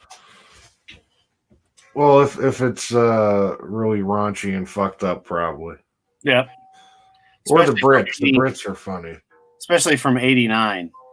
Well, I do remember this. There's actually a song because the Feebles is it's based around the fact that all these people are performers in actually a variety show, Mm-hmm. and the one of the acts can't go on, so they bring on this other guy, and he's the Fox. I can't remember what his name is, but the Fox is gay. And he comes on and does this big number, this big like Broadway number, which is called Sodomy. He's talking about taking it up the ass. Yep. Getting cornhole. This is gonna be perfect. But it's like it's think of it like almost like what was it? Team America. Mm-hmm. Yeah. With puppets. It's the same sort of humor, but with like Muppets. Yeah. Well, I already love the Muppets, so this is right up my alley. They're all done like Muppets. They're all done quite well, but it's like the storyline will blow your mind. All right, so I'll do that tomorrow, definitely, because it's too funny. But I'm just gonna leave the tab open so I know where it is, so I can put it in the description, so we can watch together. So you don't forget. Yeah, for real. Gotcha. See, Tina would just tell me, you could go back into which videos you watched, right? And I'll be like, derp, I'm dumb. Oh, I forgot. I don't know. Mm-hmm. All right. I don't know what's a good time for people though. Like, I don't know. I mean, you and me are on the same time frame, so I mean, if we do it mid-afternoon, maybe. I don't know. Throw up a Twitter poll. You got hella more, subscribers and whatnot than I do. So I mean, I just got released back into the wilds of Twitter though, so I don't have a lot of people on there. Plus, I pissed a lot of people off on there. Right. Well, I guess it's going to depend on what time you get up tomorrow. So I'd say to be determined time frame from when I get up and you get up and everybody else, we can meet up on Twitter and be like, okay, in an hour we're gonna, so stay tuned, boys and girls. Check the Twitter feed for, Jesse Miller at the Crow's Nest, and we'll let you know what time we shall go live. Jesse meets the Feebles. Mm-hmm. Yeah. And we can even title it Jesse Meets the Feebles, and if it's awful, we can go, it's that damn Aussie's fault. This is just ridiculous looking, and I love it. It does look hilarious. Now I need to find one of these that's a good 9:16 frame picture so that I can make a nice thumbnail that's thoroughly silly. Right. And I will even be as kind as to, as soon as I find you. Yeah, as I said, it's like the Muppet Show, how they've got like a theme song and everything like that. It's designed. They're basically all these puppets that do a variety show, but they do everything the opposite way. Right. So it's like yeah. So yeah, expect language, expect bizarre things from puppets. Expect bizarre things. That's even better. That is even better. So what I'm going to do just to be a sport, let's see. And, oops, that's not us. That's not us. There we are. So if you don't know Jesse from Twitter, there's his Twitter page. Voila. Yay! Yay. So I might be in Twitter jail. Mm-hmm. Maybe. That way. You know, it's well for us, Heather Bell, because Jesse and I are on the same time frame. So, like, if we did it 2 our time, That'd be morning for her. yeah, I mean, well, about noon. Noonish So, I mean, sounds good. Yeah, you know, somewhere's around there. Like I said, it's going to depend on, you know, like the other day, I thought I slept in, and you're like, oh, I didn't get up till 3, and I'm like, okay, you win. What day is tomorrow? I don't even know anymore. Tuesday. Tuesday. Mm-hmm. It's been so long since I've seen people. Are they real or are they force ghosts? Figments of my imagination. Am I in the Matrix? It feels like it. Yeah, she's gonna be at work during that. She's still got to go in. That sucks. Mm-hmm. Well, like I said, it's, you know, to be determined by all means. If Jesse doesn't get up till 3 or 4, Yeah, true, because that's entirely fucking possible. yep. But I have to hop off of here because Pete just sent out a link for the next one. So All right, we'll keep just circling around the YouTubes. Hell yeah, brother. Thanks a lot, Jesse, for popping in, man. Absolutely, brother. It's been great, Jesse. Thank you. Yeah, you're a hell of a lot of fun, bro. See ya. Peace. Peace out, brother. Meet the Feebles. Meet the Feebles, man. That's the best way. And now we're all going to meet the Feebles, thanks to Mr. Peabody.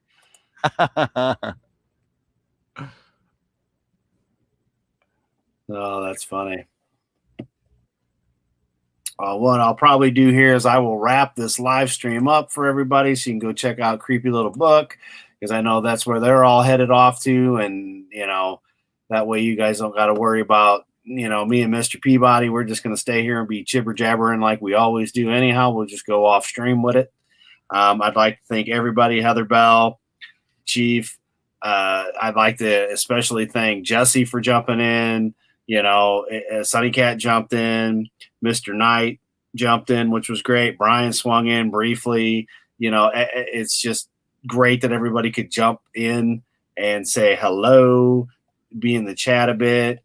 You know, Kaizi was jumped in the chat. You know, it's one of those where it's nice that even though this channel is extremely small and it's starting to grow, you know, and it's just literally a place I'd normally put up wiener dog videos and whatnot, that y'all were kind enough to come and just hang out with us while we're all bored doing absolutely nothing. So God bless. Thank every single last person that decided to hang out. Proper Jeremy, Odin, Shellback, Brian, you know, all those guys were busy, but they were kind enough to respond to me and say, hey, you're not gonna be able to make it. You know, so I appreciate it. And everybody, just stay tuned, because I think we're going to start doing more and more of these between my channel, Frank's channel, and a couple of the other ones I've got, because none of us got anything else to do other than Heather. She's got to work, poor girl. But the rest of us just get to sit on our asses and be lazy. So until then, we'll see everybody on the next one.